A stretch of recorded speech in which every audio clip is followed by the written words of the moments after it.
Hi.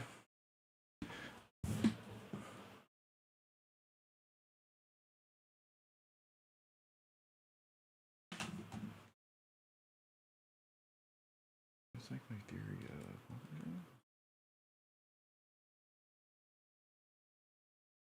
Cool.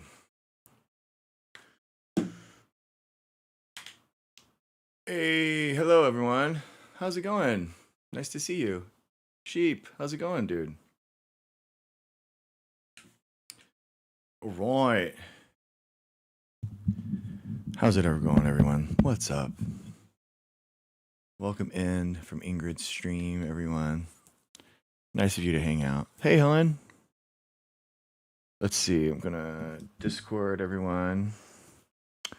I'm just hanging out, man. I think I wanted to cover this video. I think it was a really interesting video talking about kind of the attention economy from Chris Hayes. I thought it was like a really interesting view of politics, which kind of corresponded to what my theory of the case is right now, where so much of our world and our politics is attention based, and Chris Hayes has that theory too. So he's on the Ezra Klein show talking about that. So I wanted to try that out.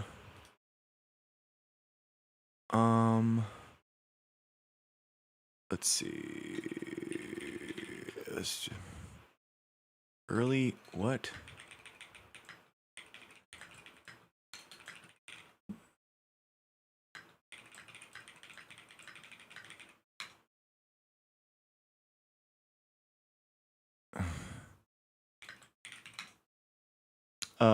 Jim Bob did amazing in your debate. I love the part where he spoke nonsense.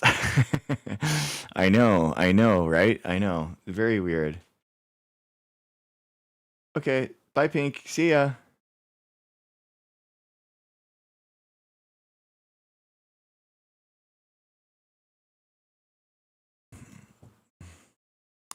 Yeah, I got, I'm curious about that. I'm curious about, let's see.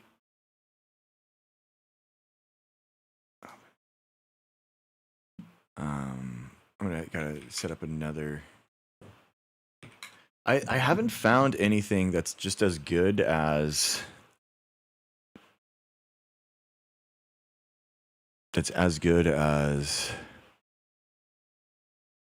Hi, Helen.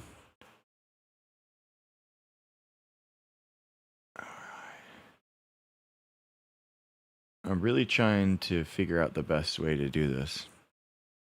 So we shall see. Sheep. That was the first one that I saw of yours. So if you said something before, then I haven't seen it.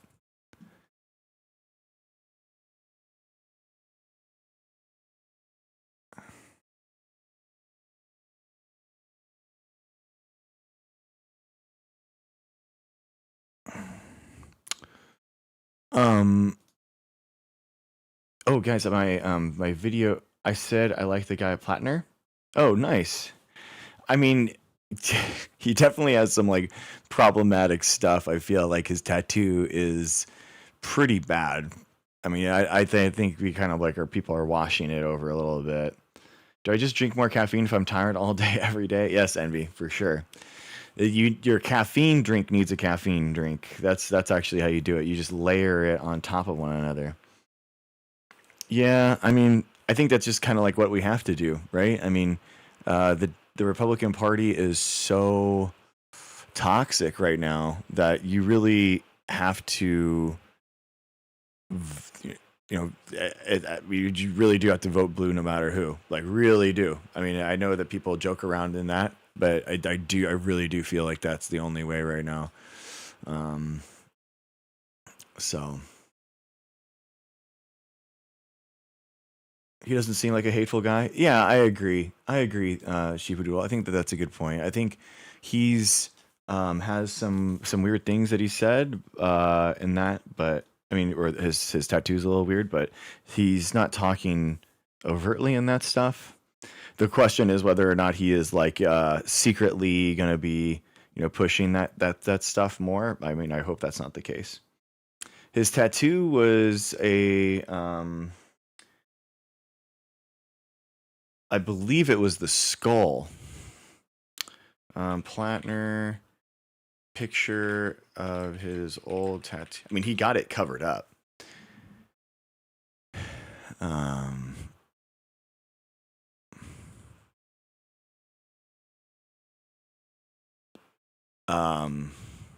I mean, I'll just let it kind of. So, the Maine Senate candidate Platner. Whoops.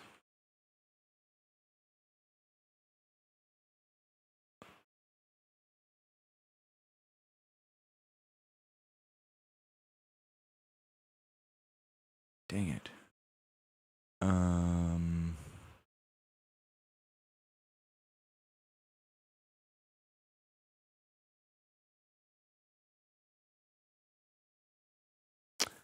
So yeah, Maine Senate candidate Platner says tattoo recognized as the Nazi symbol has been covered.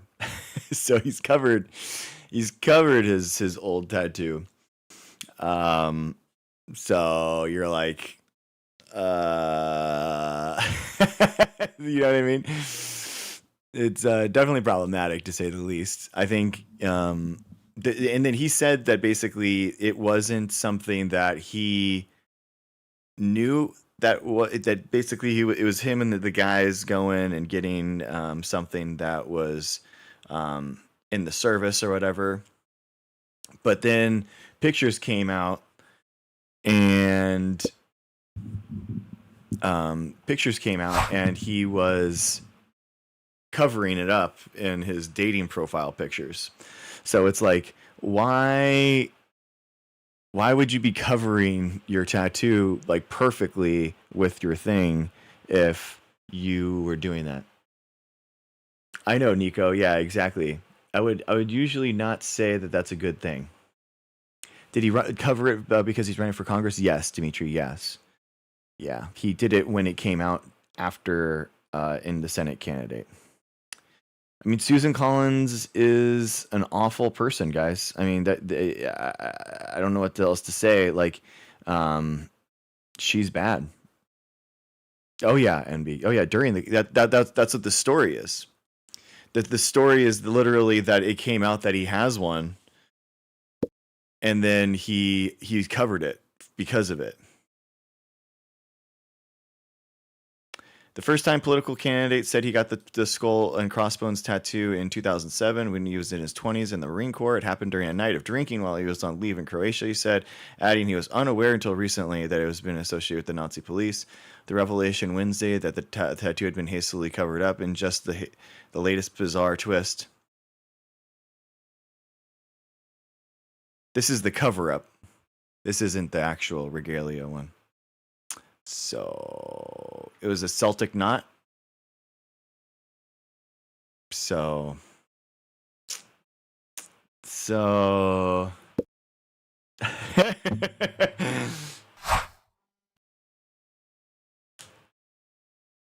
there's no way that it was I mean,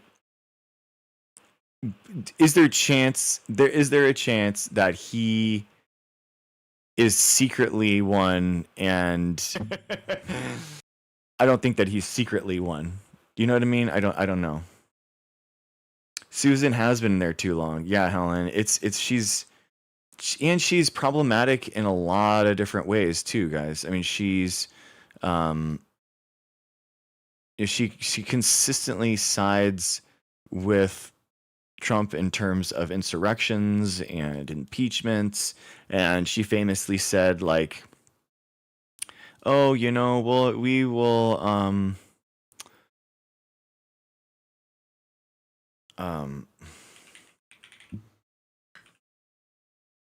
so there's a lot of different things that I'm not there's a lot of different reasons. I think it's pretty easy to understand why, right? You know what I mean, right? Everyone can understand that. So not very impressed. Let's just say I'm not really impressed with him. we do have a bunch of Christian nationalists, and Hegseth has a similar one too. So he has a Celtic cross. So, you know,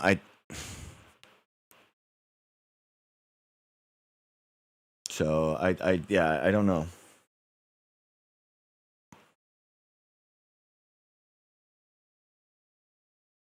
Paper cutout. What's up, dude? How's it going?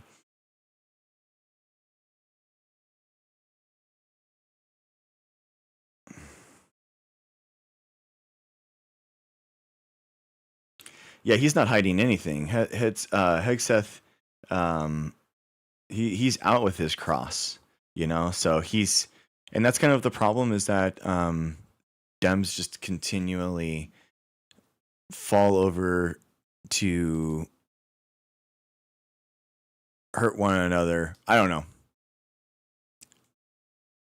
I'll take him with a problematic tattoo over Susan Collins. You know what I mean? Paper cutout. Democrats are paid opposition. I think they're just ineffective. You know, I think that it's much more likely that they are just not as organized and they are not as strong as a opposition as than we want because they are not coordinated enough in order to do it. You know, and normally I really go and side with the idea of incompetence rather than conspiracy in order to try to like understand the world. That's the side that I usually like side on. Nico, I know exactly. They're pretty organized. They just don't genuinely oppose what's happening now.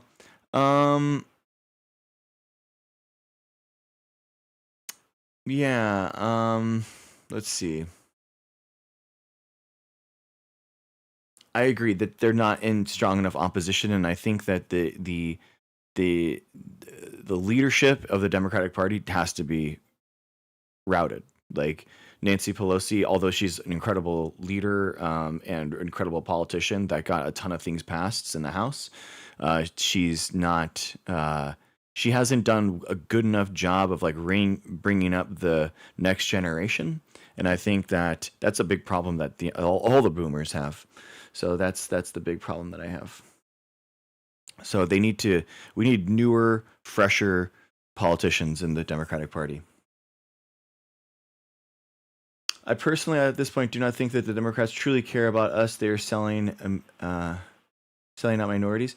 I mean, I think that we can be the Democratic Party. You know, I really do feel like that. I feel like we can take over the party and have an actual young, vibrant Democratic Party. And I think that throwing away the Democratic Party entirely isn't a good route forward.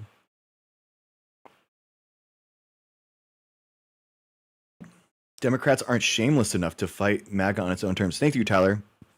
If you aren't aware, we are monetized now on YouTube, guys. So I would love and appreciate however you guys watch. But if you wanted to watch on YouTube, that would be an amazing thing. So you could just pull up YouTube on the side or whatever it is. There's a lag between TikTok and YouTube, so just so you know. Why did Platner get the cap? The tattoo was on a deployment.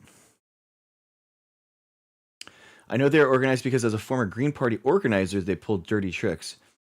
I am really frustrated with the Green Party. I feel like they've done a really poor job of organizing state and local elections to actually try to bridge the candidates and take some of these city councils over and actually hold and be oppositional to the Democratic Party at the local level. I think if they did that, they would be more likely to have gotten more traction, basically, and they would be more likely to. They would be more likely to be voted at the national level. That's cool that you're an organizer, though, bro. I really appreciate you, Paper. Thank you for doing that, man. Newsom Steyer 2028. I mean, I'd vote it. I would vote it. The current Democratic Party is presenting no real action plan beyond vote blue. I think Abigail, I mean, I would argue that the Democratic Party did a great job of enacting some really progressive, incredible stuff during Biden's term. It just wasn't acted upon. And I think that that's the problem with the Democratic Party, is that they don't execute their passed legislation well.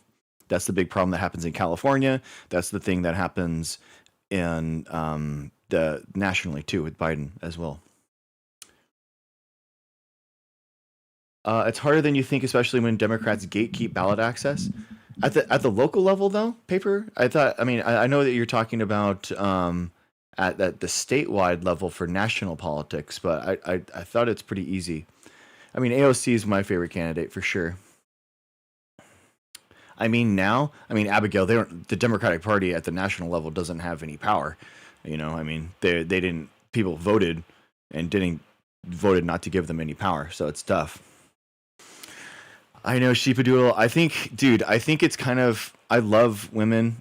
I'm a feminist, guys. I am 100% down. I think that a female president would be a better way to go, but it feels like, I don't know. I don't know if it's like fair to women to consistently just be putting them up. I think that there's going to be one that breaks through, and I think that 2028 might be it with AOC, and at some point the Democratic system that we have is going to be that arbiter, not me or anyone else, right? You know, and a lot of people thought the same thing, like, are we really ready for a black president? And it's like, well, we found out by voting. So I hope that's not true. I hope it's not like misogynist or patriarchal to just like keep sacrificing these female political leaders to the system. Because right now, I mean, you guys can see the problem with our politics and how it's patriarchal, because how many people don't like Harris? Harris is the most qualified political candidate, and yet Kamala Harris isn't even. People say on Reddit comments, all that kind of stuff, that she shouldn't even run, that she's a failure, you know. And it's like, what? She's literally the most qualified candidate in the Democratic Party in order to run, and people like dog on her. And it's like, it's the exact same playbook, you know, from Hillary Clinton to we've seen it before with Kamala Harris. We've seen it with, honestly, like Nancy Pelosi too. Nancy Pelosi is like a strong, smart, attractive woman, is incredibly dangerous, and the Republican Party does everything that they can to malign them. And it's just the same playbook over and over and over again. So it really makes me sad, and I think that Kamala Harris would have been a great president, and I'm sad every day that she is not. I think AOC would be an amazing president. I think that we need a all women like VP and president. So, but I hate that she did so much so quickly, and how well she did in the last election isn't respected, and people malign her as if it was her fault that what happened in the election. And I don't think that that's the truth. I don't think that she's unlikable, paper. I think she lost the primary back when the DNC pretended to care. I mean, I think that I think you're right in the fact that she is. At the end of the day, the people are going to decide. You know what I mean? That's what the beauty of the primary is.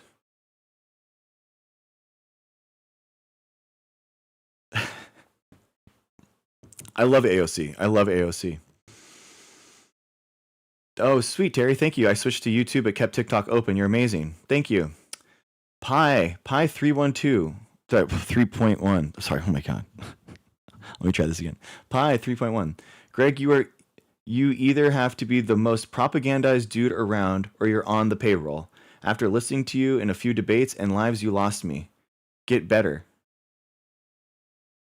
Okay.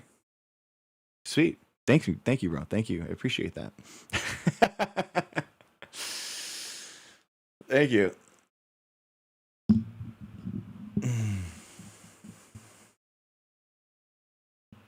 She's only unlikable because of misogyny and her stance on Israel.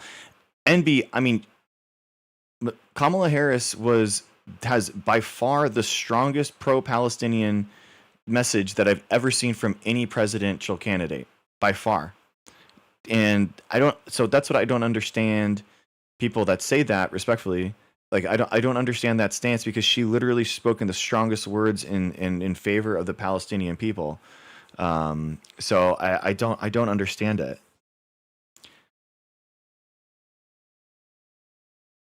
Yeah. So Kamala ranked just above Klobuchar in the 2020 primary. Man, I mean, Amy Klobuchar, I do not particularly like as a president pick, but yeah. Jill Stein was also a presidential candidate, and she said she wanted free Palestine. I mean,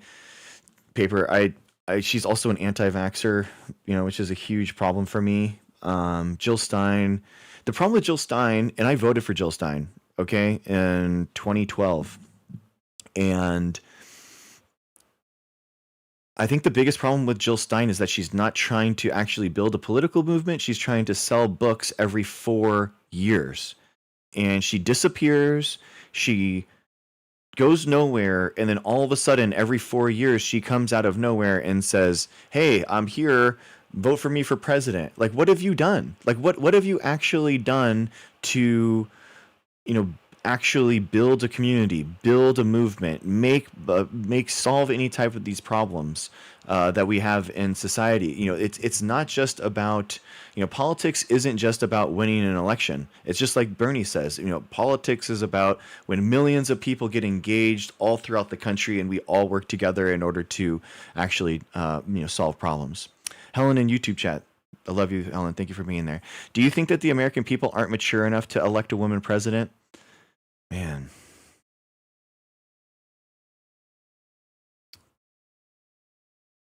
I don't think so. Mature, I don't know about if mature is the right word, Helen. I think I do think that there is a lot of misogyny, and I think politics is patriarchal, and you see a lot of it in the way that women are maligned for having emotions or something like that, or laughs, or how they dress, or there's just like weird things that men, I mean, like Trump looks like he's wearing a diaper.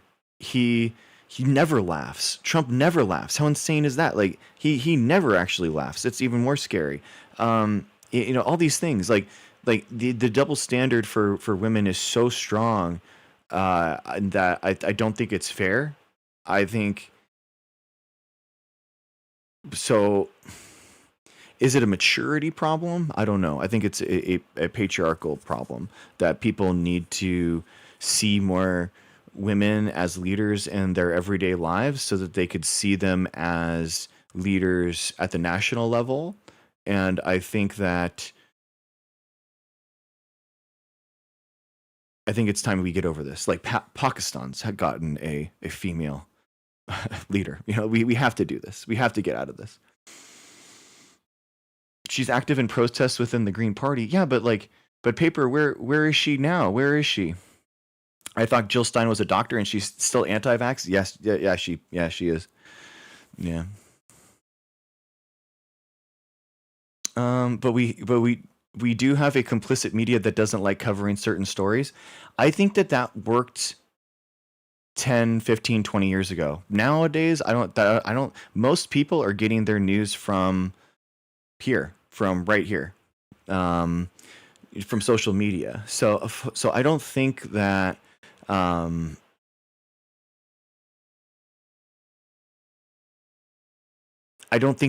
holds water anymore. I think that algorithms and social media feeds drive the news more than anything, and I don't think that is like the main gatekeepers of news anymore.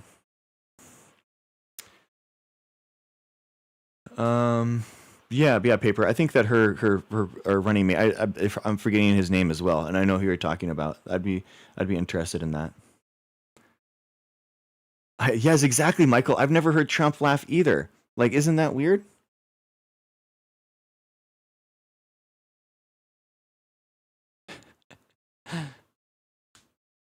Trump is hideous. Trump doesn't have a sense of humor. Exactly. Butch Ware. Okay, dude. Rachel Maddow is amazing. Rachel Maddow is truly. That's another person that's maligned. In our media. Rachel Maddow has a PhD. She's an Oxford scholar. She's been a political organizer since the 90s. She's all. It was really interesting. Rachel Maddow. I was okay. So I was reading the. I'm a big primary sources guys. I'm a big. I like to read primary sources. That's like my main way of getting news. So I will actually read news slower. I won't engage with all news articles, because I like to, when I pick something, I like to dive deeper into something. And the Mueller report came out. Mueller report comes out. I read it. It was only like 300 or 400 pages or something. So I took the morning and read it. And I was so interested in seeing who reported the facts that were in there. It was so apparent. There was a ton of stuff that came out in the Mueller report. I go and I watch Rachel Maddow.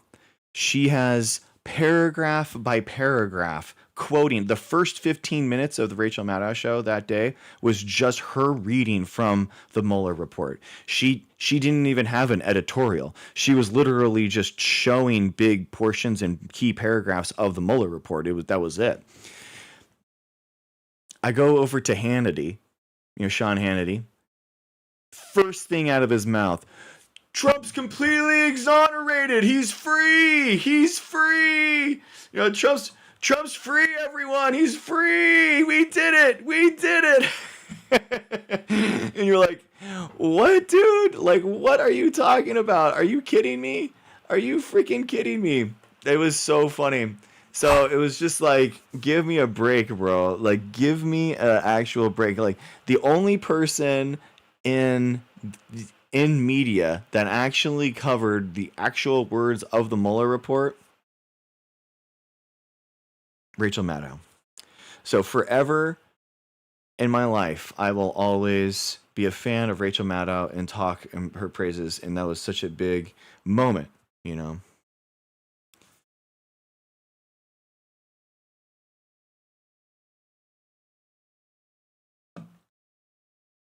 Hey, Average Joe, cool atheist. Hello, Dr. Greg. Just saw your debate with Kent. It was awesome.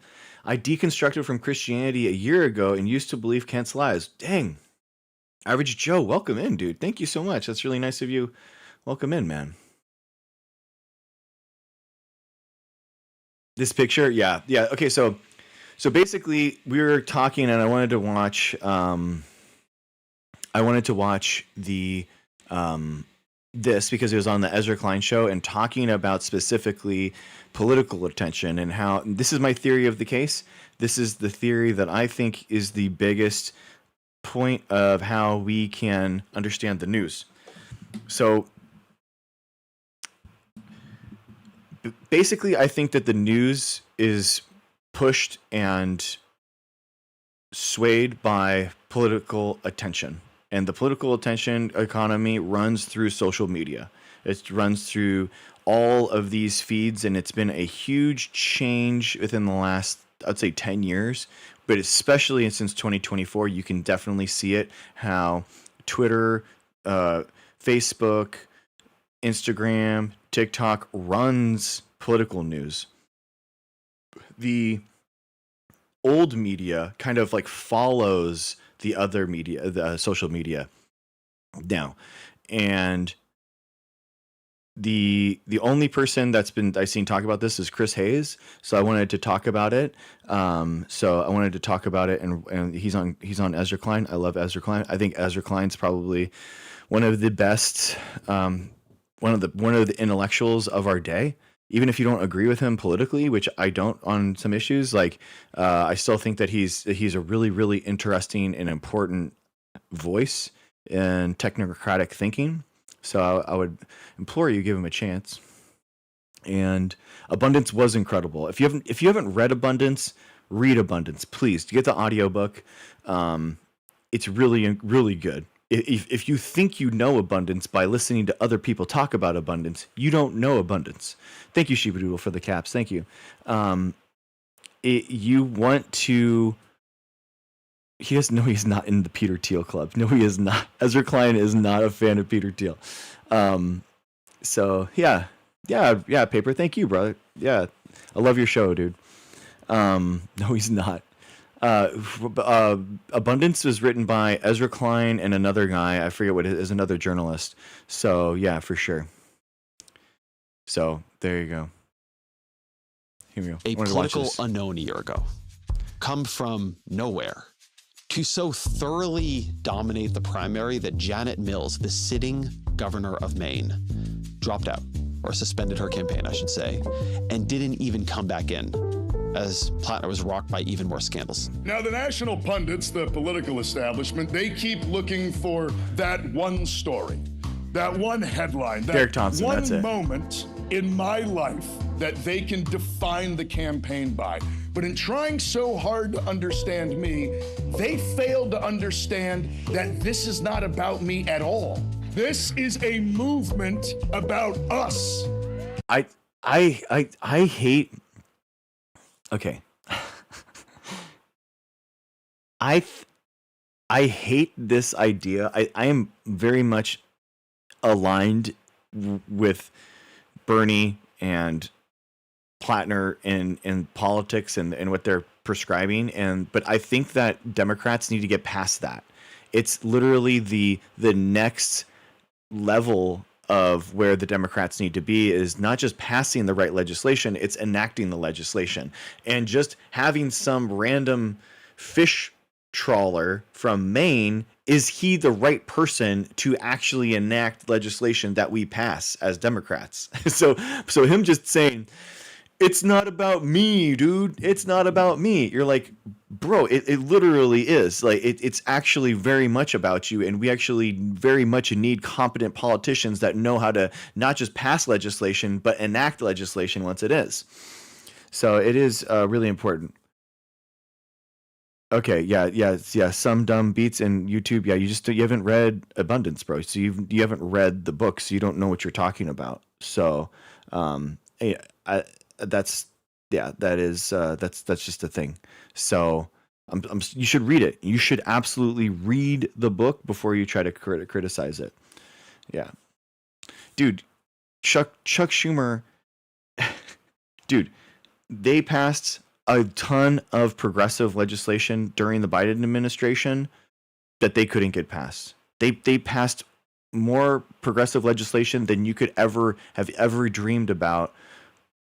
That the Bernie presidency could have passed. But the problem is that enacting that legislation, getting it done, we had $400 billion go stale in banks and coffers, and then the Trump administration and Republicans used that money to balance the budget during budget reconciliation to pass budgets, their tax cuts for the billionaires. So it isn't. You did read it? Okay, what's the first example in the second part of the book? You should know it instantly. This is a really interesting. You should instantly know that. Okay, so you didn't read it. You didn't read it. You're Googling it right now. You're trying to get it right now, but you obviously didn't read it. Let's see. What are you talking about? I don't think that he's in some secret society stuff. No, I don't think so, bro. Yeah, I don't think so. I'm sorry. Again, guys, there isn't some, like, this isn't how the world is. Like, I'm sorry. I don't think that the world is ran by secret societies and conspiracies and stuff in it. I just don't think so. And Astra, I'm not ignoring you. I'm responding to YouTube chat, like, and I'm sorry that this place isn't centered around you, but I'm sorry, but I'm sorry. I'm not centering you. Yeah, exactly. First example, are you talking about his view on satellites used for the science or the data? No, dude. No, you don't. You didn't read it. So you don't even know the structure of the book that you said that you read. Yeah, you have no idea what you're talking about. Yeah, because I'm asking you. It's really simple. If you had read the book, you would have known that there's two halves of the book, and the second half starts with an example that is exactly what I'm talking about. I'm asking you to name that example, and you can't do it so you obviously didn't read the book. You just heard people talking about it, and now you think that you're in the know about it. And nope, yeah, exactly. So you haven't read the book, so it's fine, dude. You're just lying. I'm coping. How am I coping? You just lied and you got called out and you look like an idiot. So I'm sorry. Like that's just you lied and you just you just lied because you haven't read the book. You have no idea what you're talking about. Okay. Yeah, Astro, you don't have any proof, bro. And you're just having conspiracies on conspiracies, and that's not how the world works, dude. I know, right, Neely? Exactly. So tired of people who read a tweet and now they think that they know the entirety of things. The Cope is funny. Ha ha ha ha ha. We were talking about his book. That's what the topic is, dude. What are you talking about? I'm just pretending that you didn't read it. You didn't understand the example from the book, dude. That you couldn't give the first example from the book, and it's the biggest one, and it's really easy to know. You just got called out and chat on it, and you're trying to defend yourself and saying that I'm coping. But in reality, dude, you just look like an idiot. And you just got called out. You look like you have no idea what you're talking about. Okay, so anyway. The answer is that he had the most important political resource right now, and she was not able to grab any of it. That resource is attention. It's a constant theme now for me on the show. He's right. That you need to see attention as its own substrate of American politics. And attention is working in really unusual ways this year. In the Michigan. Yeah, it's not about trickle-down economics, dude. Again, you have no idea what you're talking about. The abundance is not about trickle-down economics. Like, the fact that you think that that's true is just, it's laughable. Like, I don't need to explain it. You don't understand what you're talking about. It's just the book isn't about trickle down economics. I don't know what to tell you. Like, it's not about trickle down economics. You're saying that it is, and I'm telling you that it's not because I've read the book and I know what the book is about. So I'm not centrist. You just are ill informed and you don't know what you're talking about. So,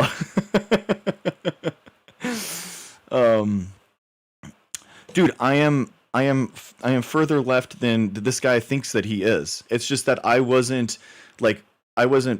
radicalized on a 2020 Bernie meme, and I've been here and been paying attention to politics for 28 years, bro. And you come in here like trying to call me out on my views, but you have no idea what you're talking about. So yeah, it's embarrassing.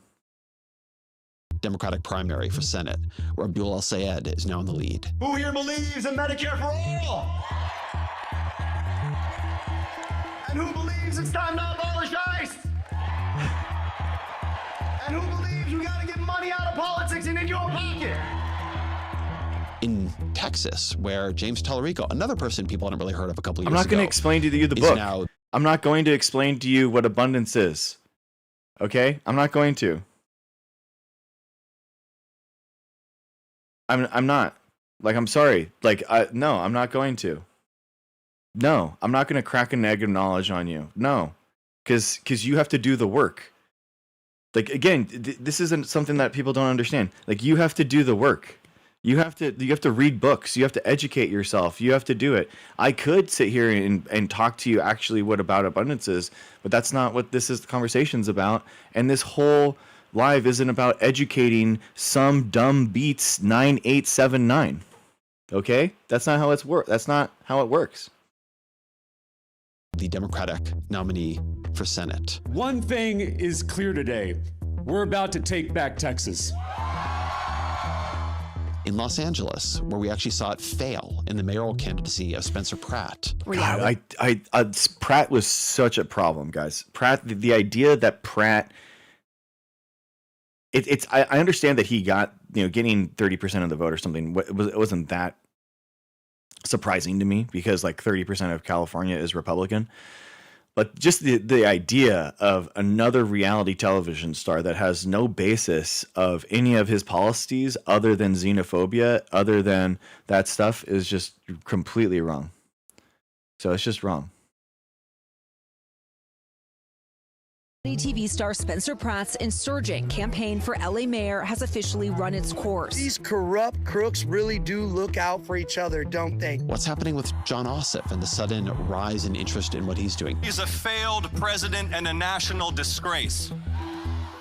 He got this guy, someone in YouTube chat thought that I called out people that were lying about reading Abundance, Ezra Klein's book, and he said that he had read the book and he knew what it was about, and then he quoted it wrongly and couldn't actually give any of the examples from the book. So, and now he's spamming chat, getting embarrassed. So all of it has a lot of lessons, I think, Envy, what are you for how doing? attention is working right now in American politics. To help me unpack them, I want to have on my favorite person to talk about this particular topic with, my friend Chris Hayes. Good evening from New York. I'm Chris Hayes. Host of All In with Chris Hayes, and author of the great book on attention. Envy, he has not said anything incendiary or anything. There's any type of like slurs or anything. So do not unmute him.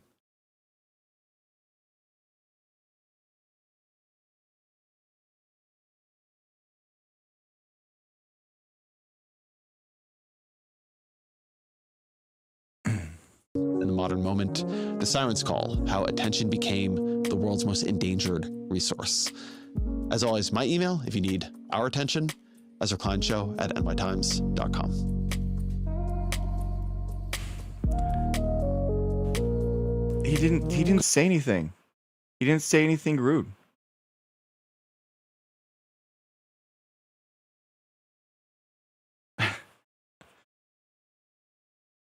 Chris Hayes, welcome back to the show. Always great to be back. So I want to have you here for one of our every so often check-ins on how attention is working in American politics. And I want to start with a Wall Street Journal interview that was with the people who recruited Graham Platner. How did you find Graham Platner? Well, so, I mean, we went through thousands and thousands of prospects. We, through a number of means, assessed just a huge amount of people. Then, Leanne pulled up this video. Oh my gosh, Envy, I would not. What are you doing? Why are you doing this? Of this guy with an oyster farm. My name is Graham Platner, and I live in Sullivan, Maine, the owner of Frenchman Bay Oyster Company. And then she pulled up his FEC history and saw I can see everything. The money he'd given to Bernie Sanders and some other people. And that was enough information to know that we had the best prospect that we'd maybe ever seen. Okay, I want to flesh this out because I've been told this story by multiple people. I can see everything played out. This group, they were like, who could run in Maine? Right. Like lobster farmer, oyster farmer, some kind of fisherman. Yeah. And so when he says we looked at thousands of people, like the computer looked through occupational and other forms of records. Right. It was like, which lobster farmers, who is donated to a populist candidate? Which is to say that, we normally think of candidates. An invader killer guy. Yeah, he was in the military for sure. So yeah, he was in the military for sure. As being, recruited because they're important in their communities. They're a lawyer, they run a hospital, something like that. A lot of people grow up wanting to run for office. Tom, But just Graham chill. Platner Just was chill, dude. cast, Stop adding them. Just stop. right? It was like Hollywood looking for somebody to fill a role. There's a long history there. I mean, the Democrats are running someone in Tom Keene's district who's a helicopter pilot. Mikey Sherrill was a helicopter pilot. They that's a bio that's very... Abigail Spanberger, a former CIA officer. Exactly. So that part of it is an interesting version of a sort of grassroots lefty populist group doing what the D-Trip will do, or the DSCC. But the reason this worked was because of the charisma.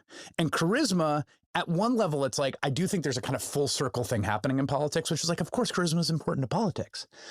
But I think particularly at the level of scale, there was a period where the formula really didn't take into account charisma. Yes. It was like bio, social capital, connections, ability to raise money, all that stuff. And then like, whatever, we'll cut some ads for them, we'll get them a good team, and they'll be fine. I think charisma matters much more now because attention matters more, and charisma is the talent for grabbing and holding attention. So I want to hold on what you just said about the DCCC, because I think we both know a fair amount about the way they recruit. Yeah. And one of the grim realities of how they recruit is they very heavily emphasize how much money you can raise. Yeah. One, they will force you to sit on. Dude, I was looking at running for the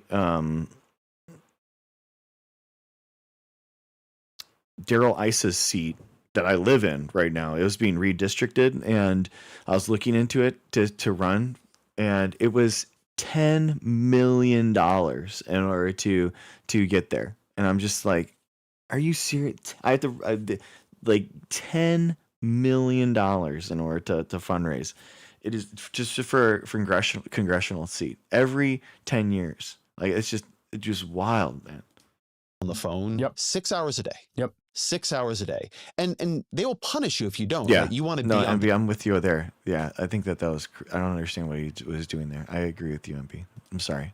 things like their red to blue lists. Yep. And so I know candidates who are just browbeaten into being on the phone, raising money for hours and hours and hours a day.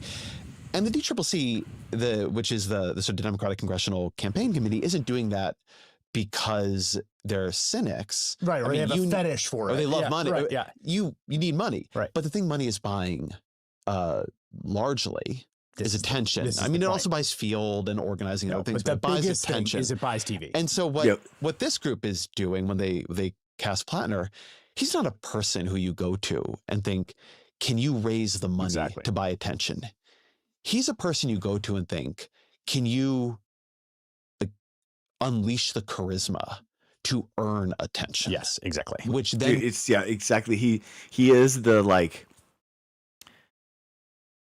stereotypical I'm a man and I'm on the left kind of thing. You know, it is very that he has this unkempt beard, he has this ugly mustache, he's a little frumpy, he's unkempt, it's just like these, it just seems like he is he's an oyster farmer, it's just like, give me a break, dude, give me a break. Is this really the best person that we can have? will bring in money. Yes. But even if it doesn't, attention. And this is the point, is that you have to, I think you have to have a theory of attention for a successful campaign right now, in a way that when that formula was as dead set as it was in the kind of, high point of broadcast TV ads, right? Like, raise as much money as possible, hit the airways with a ton of broadcast TV. And that's the recipe. That's 90% of a campaign. Love you, Sheepadoodle. As broadcast TV particularly, and as broadcast TV ads decline in their salience, right? You have to have some... Dude, Pete Buttigieg is another one where you're just like, he reminds me of Tallarico in that he is so cautious and specific with his words. I don't know, maybe if you're running for national office like that, you need to be like that, but Buttigieg just seems a lot less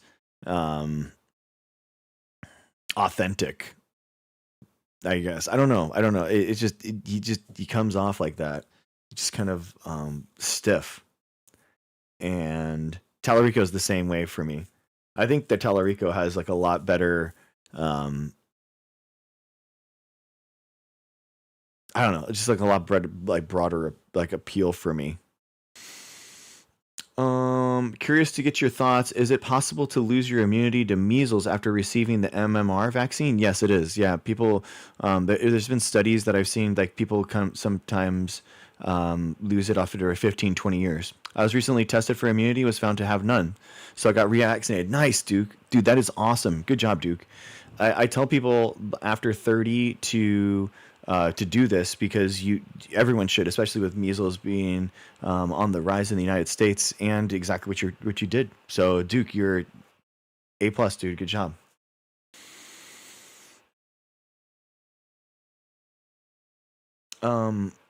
That's what you like about him, Neely? Yeah, I mean, but I do agree that, like, I don't think that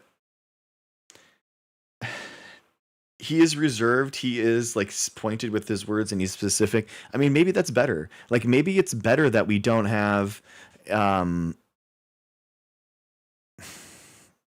mean, maybe it's better that we have less access to our politicians than constantly. I mean, Trump's basically a streamer.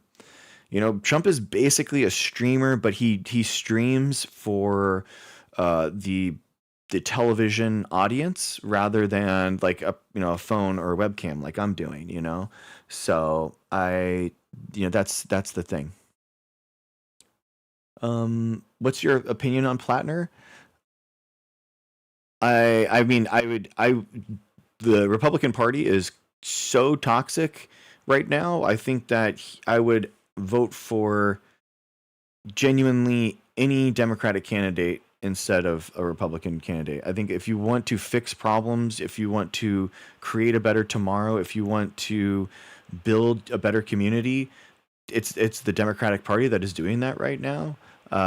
If you're in Republican counties, let's say you are a Republican in a Republican county, I would still say you should be voting for Democrats, because Democrats literally vote for bills in the Inflation Reduction Act and the infrastructure bill.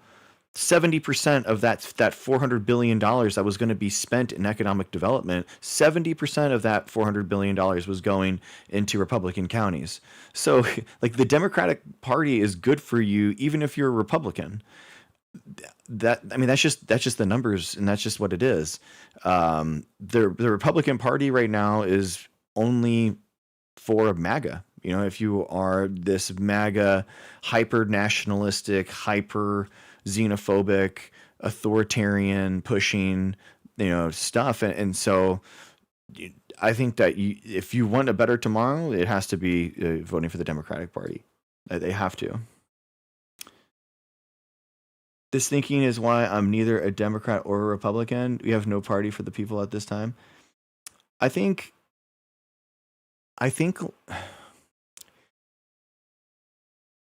that I am more like anti-Republican than pro-Democrat at this. I mean, currently, but I mean, like, I do think that Biden was the best president that we've ever had in my lifetime. So Biden was an incredible president. He passed more progressive legislation than anyone could have ever wanted, and he just didn't enact it. He didn't spend that money, and that was the problem. I feel like Platner's views on Israel and the rich help him a lot. Yeah, I mean, the problem is, like, the rich and billionaires and trillionaires now are so nefariously against our interests as, the proletariat or common people, that absolutely that it's, I mean, that is what the fight that we are fighting, for sure right now. Platner is kind of like moving the Overton window to the right, where the new left is made up of, like, murderers. I don't understand what you mean, Rose. I don't know what you mean. I don't think that Platner is moving it to the right necessarily. I think that he's more populist, which would mean, like, he's more moving it to the left. I think that he's more left than the Democratic Party. I don't really like the left-right paradigm of politics. I think it's better to actually have the 4 quadrants. I genuinely do like that. I did buy SpaceX. Yeah, I mean, it's the fascist play, dude. If we're gonna be a fascist country, they're never gonna let Elon Musk go bankrupt. So I don't know what to say. It sucks, but it's true. Alternate theory of how you're going to get to people.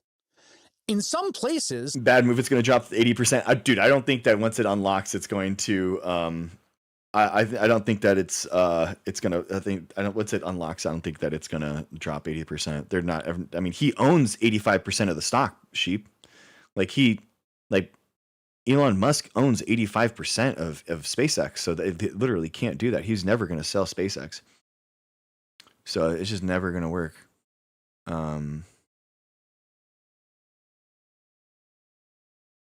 I know, yeah, the evaluation is actually genuinely way. What are the billionaires going to do when most of us are too poor to buy their products? Yeah, Tyler, I think that's a good point. Yeah, I agree. Yeah, I mean,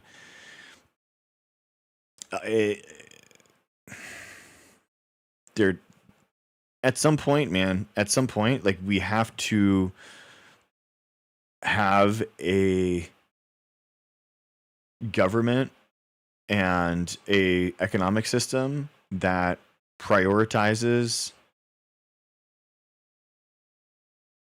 99.999% of us versus just literally 100 people. Literally 100 people have taken so much that it is impacting all of us to the point where we can't fund science research anymore. We're cutting science research to less than $50 billion a year, and yet Elon Musk is making $200 billion a day with SpaceX. I mean, it doesn't make any sense. So it's bad. From my perspective, a volunteer Blackwater mercenary is a murder. Oh, okay, I understand what you're saying. Just because the killing was for money doesn't make it not murder. Okay, I understand what you're saying, Rose. Okay, yeah. Yes, I can understand what you mean. Okay. Yeah, I think that's fair. I find left right can make a little sense if you make it pro or less anti-capitalism, kind of like how originally it was pro or anti-feudalism. Yeah, I think so the political compass meme, I do like it. Political compass, 4 quadrants. I do like it because it really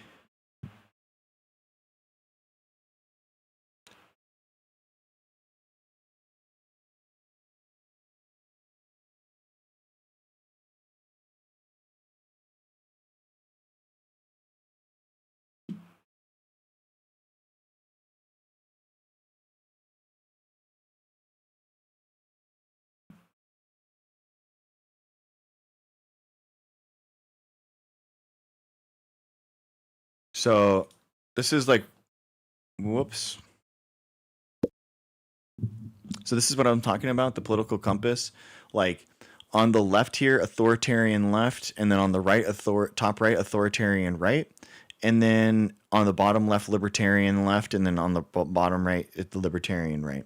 So I think like top left is going to be state imposed collectivism, where it's like the economy is ran by the government, full control, authoritarian, equitable goals and that kind of stuff. And then on the right is more of like a basically monarch. So top right being dictatorial control. The government still kind of owns the economy, right? But it's in a different way. But it's for profit rather than for private profit rather than egalitarian reasons. Bottom right is kind of like anarcho-capitalism, where it is the idea of let's just let these corporations do what they want, and they're gonna they will they'll be nice to us eventually. And then bottom left is kind of like an anarcho-communist way of viewing politics. So I would those are kind of like the four quadrants as I see them. I think that they're a lot better than. So by the way, so then this is the horseshoe the horseshoe that of politics that people talk about, now it makes sense, right? So what people are talking about is that authoritarian left-leaning people and authoritarian right-leaning people, they both will have authoritarian tendencies. So then people will say, oh, wow, look at them. The horseshoe theory of politics is basically, as it comes down here, that this is kind of the horseshoe as it comes up through here. It's kind of like a parabola on the top part of the screen. Where do I fall? I've taken this, actually, the political compass test over time, the last like 10 years.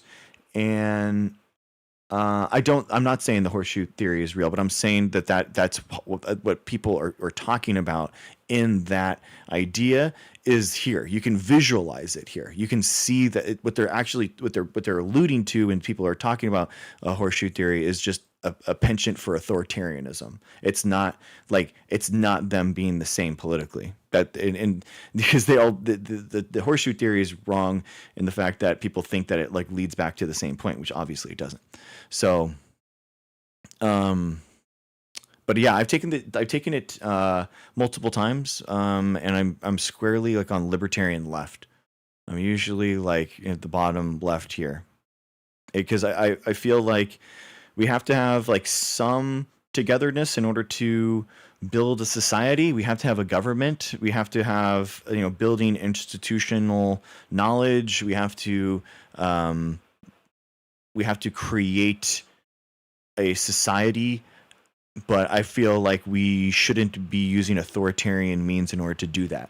And I don't think that you are ever liberated in an authoritarian government ever. So I basically, like, if you ever have to beg for your rights from your king, or if you're dictator, you'd never have those rights to begin with, is basically my point. So that's I'm anti-authoritarian in my politics, and then I like democracy as a way to organize humans in order to solve problems. So that's libertarian left. That's what it is. So yeah, exactly. Plus you could be an authoritarian centrist. Exactly. Summed up. Yeah, exactly. Yeah, exactly, Helen. A humanist society, or trying to figure out a way for a more equitable society over time, for sure. And that also includes like looking out after the environment, because the environment is tied to human health as well. So it all comes together. Have you noticed a trending direction from your tests in the past decade? That's a really interesting question, New Schoolers. Yeah, I've gone more like bottom left over time, just because even with, and it's more of like a penchant against authoritarianism. So yeah, I'm usually like center left or in that bottom left like quadrant. Yeah.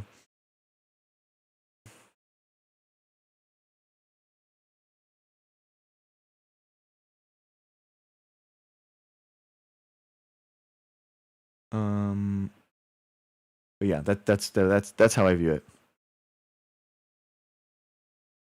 I think applying class analysis is a bit more effective than other methods. Yeah, I think so. I mean, I definitely think that there is power that it comes through capital. I mean, I think that you have to be naive in order to not think that, a trillionaire has access to more financial instruments than you do, more access to power, more ability to write legislation, craft realities for them.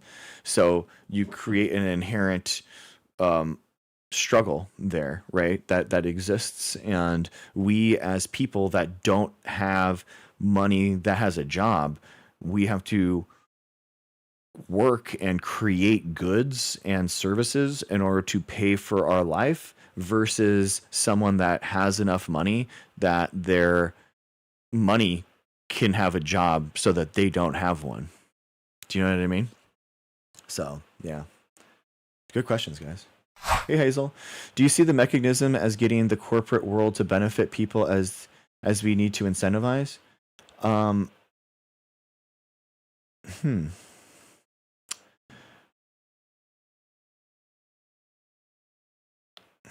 I think that corporations would, corporations, for example, they will benefit from having more people that have healthcare because they have more people in the economy and they have more people that are, you know what I mean? But is there going to be, or the environment's a good example too, like the health of the environment,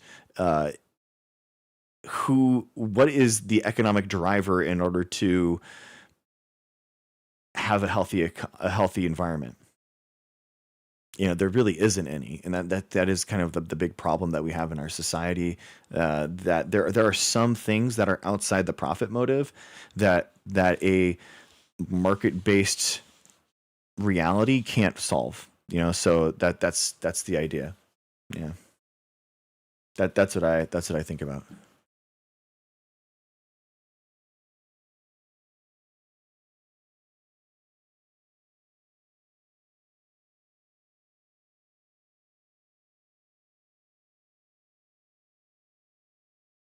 Hey, Robin.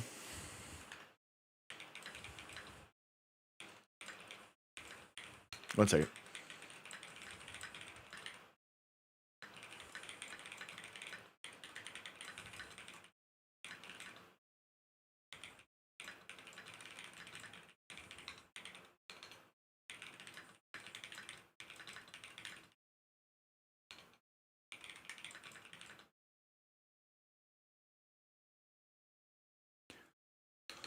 Okay, let's go. It's like in North Carolina with Roy Cooper, like everyone in the state knows who Roy Cooper is, right?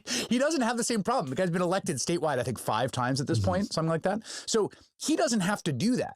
But if you're running another race, you do have to come up with some theory of how you're going to do it. In this case, it was corporations are good in the way that a benevolent monopoly would be more effective at delivering the good and service. I don't know. I mean, I do think like markets are an interesting way in order to actually. I did get monetized. Thank you, Robin.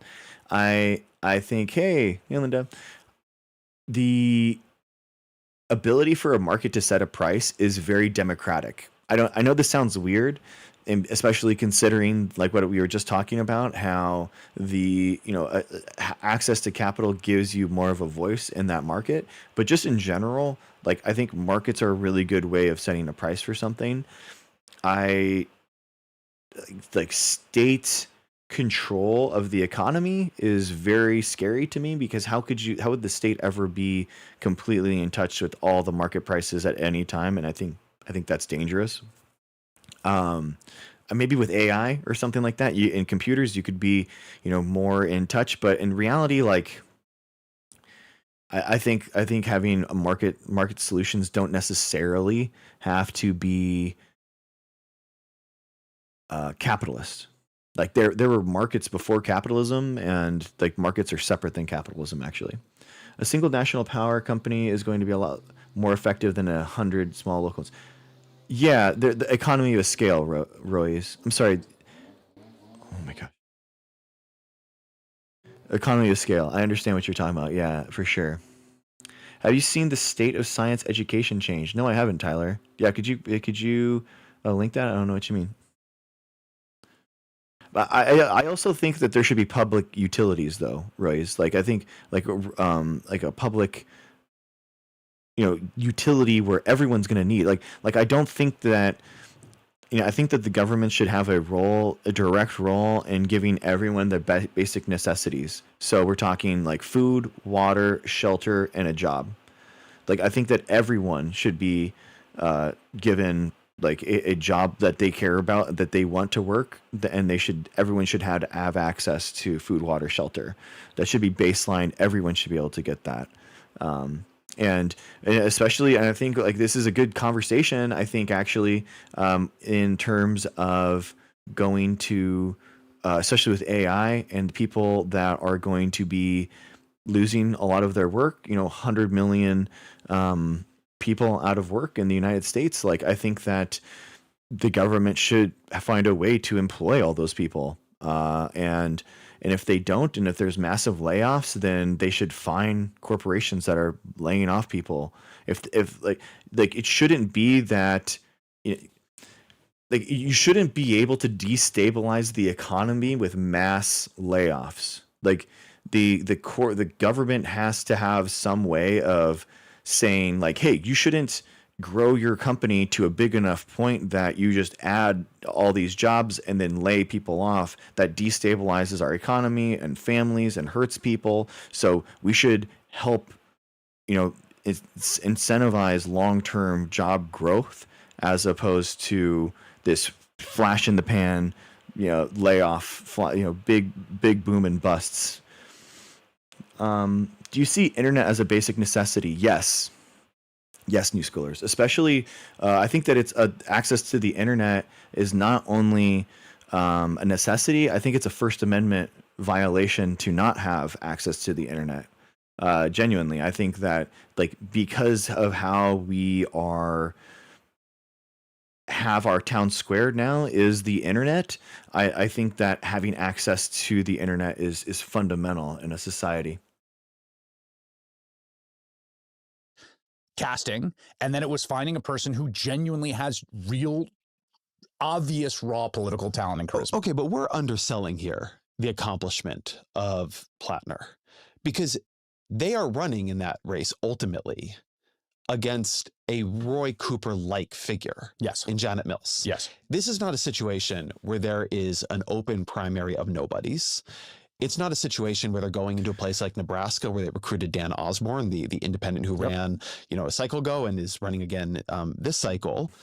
This is a situation where Chuck Schumer and the Democratic Senate Campaign Committee had a candidate in mind, right? They have a Democratic governor of Maine, and they're going to run the Democratic governor of Maine against Mills to pick up that seat. And what happens just very, very, very quickly is that Platner squeezes Mills out attentionally. She just the charisma gap between them. Yes. And the ability that he has to command attention, particularly online, but that then translates into all other forms of attention because like the newspapers follow it, the cable news follows it. He's on your show. But he knocks out a sitting governor. Right. But he also, this is the other part of it, is he out campaigns her in that state on the ground. Yeah. Royce, I think unemployment is such a cruel fate. It's horrible that a large unemployed base is necessary for workers to accept low wages out of desperation. Yes, Royce. And like, it's necessary. Unemployment could never get to zero in a capitalist economy, right? Unemployment is, like you said, necessary. There has to be unemployment because that's how the hidden hand of the market works, right? Where it's like there's that's how companies go out of business. Where ineffective companies go out of business in a capitalist economy, and then more money goes to more effective companies. But that's not necessarily true. Like, we see that now with Twitter, with Cursor, all these buyouts that are happening. It's not the case. People. There's a lot of ineffectiveness, at least, to say that. What do you think about the shrinking middle class? I think it's genuinely the number one issue that I think that the Democrats should run on is that issue specifically. So middle class and families, those two issues, you would have a 50 state sweep, genuinely. Families and the middle class, and in turn you could help, everyone else too. It would all be that's how you would couch it. Obviously, I think that there's bigger political issues than that, obviously, but I think that that's the way that you those are the issues that you focus on. I think Cursor is VS Code rewrapped. Yeah, I think it's awful, dude. I think it's such a joke, and whatever, dude. It's just another $60 billion buyout that Elon doesn't have to pay for. It's wild. Like, it's not just the online part of it. And again, this is part of attention too. Maine is a small state, right? Mm-hmm. Maine True. is a state where, Susan Collins at this point knows, like literally knows, a shockingly high percentage of Mainers, right? Yeah. This is just the way it works when you're an institution like her. It's the kind of state where you can make inroads in retail politics in a way that you can't the California governor's race, right? So part of it too is that he just outworks her. But I think that much younger than she is. I mean, Mills is a 78-year-old candidate. Yes. Literally. I mean, like, come on, bro. Like, what were they thinking? This is another problem. Like, what were they thinking? Like 78 and you're running for Senate? Like, how is that okay? How is that ever going to be okay? I don't get it. Exactly, MB. Like, not to be ageist or something, but like, come on, bro. Like, no way. No way. I mean, how have the cuts to funding for research and education affected you and your colleagues? I see other countries passing us by. I mean, Tyler, I don't know if you know this, but I got laid off from my science career job in October, and I've had like over 200 applications, 250 now, and it's incredibly competitive. There's over 10,000 scientists, PhD scientists that have left the federal government that I'm competing with now. Every application has 200 or 300 applications. It's worse for science and engineering right now in California than it was during the 2008 financial collapse. So there's people just don't know scientists or engineers, and they just don't know what's going on. But yeah, that is the reality that I live with, man. So it's incredibly scary, and I'm really worried about it. So it's something that I'm very, very depressed with personally. I think there's actually an interesting relation here between attention. Oh, Dr. Q. Oh man, I'm sorry. Yeah, as a former Fed employee, last at NIH, it's insane. It is. It really is. Oh yeah. Yeah. I'm a mechanical engineer. Oh, thank you. Dang. Well, New Scalers, that makes me feel a little better. Thank you.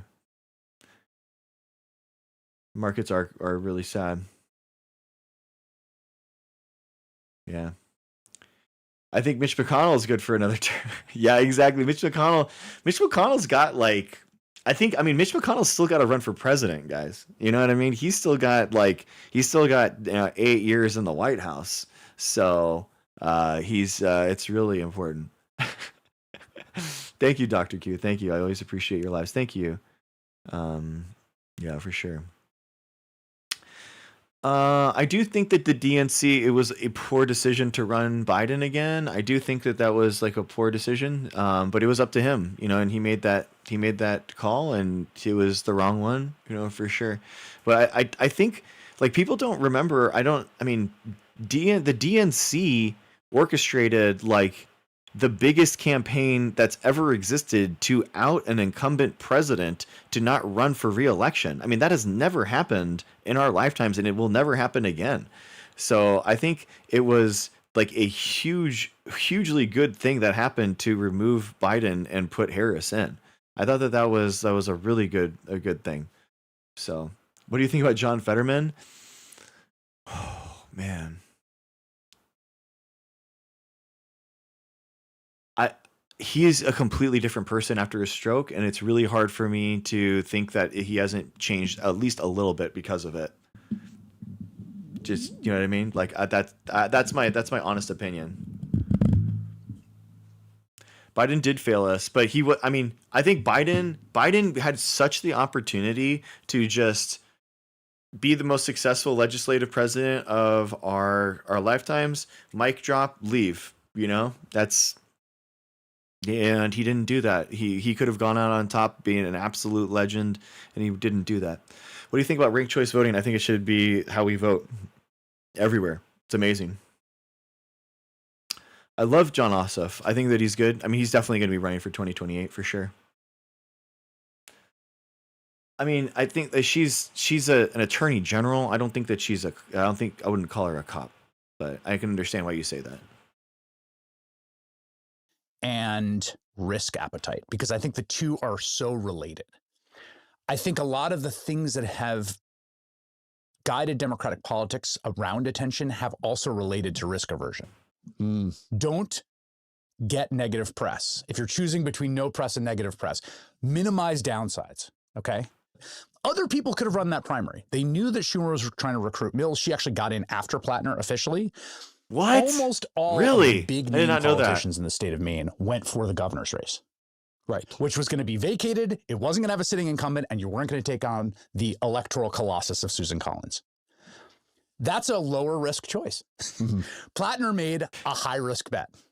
And I do think there's a relationship between risk appetite and attention that's very much part of democratic politics, which is there is a kind of institutional low risk appetite. I want to pick up on the word institution there. That's a good point. I do think that the Democrats need to take more risks in this. Like, I think that that's what everyone's kind of talking about in chat is that the Republicans are taking a lot of risks, you know, and it's like this penchant for authoritarianism and fascism.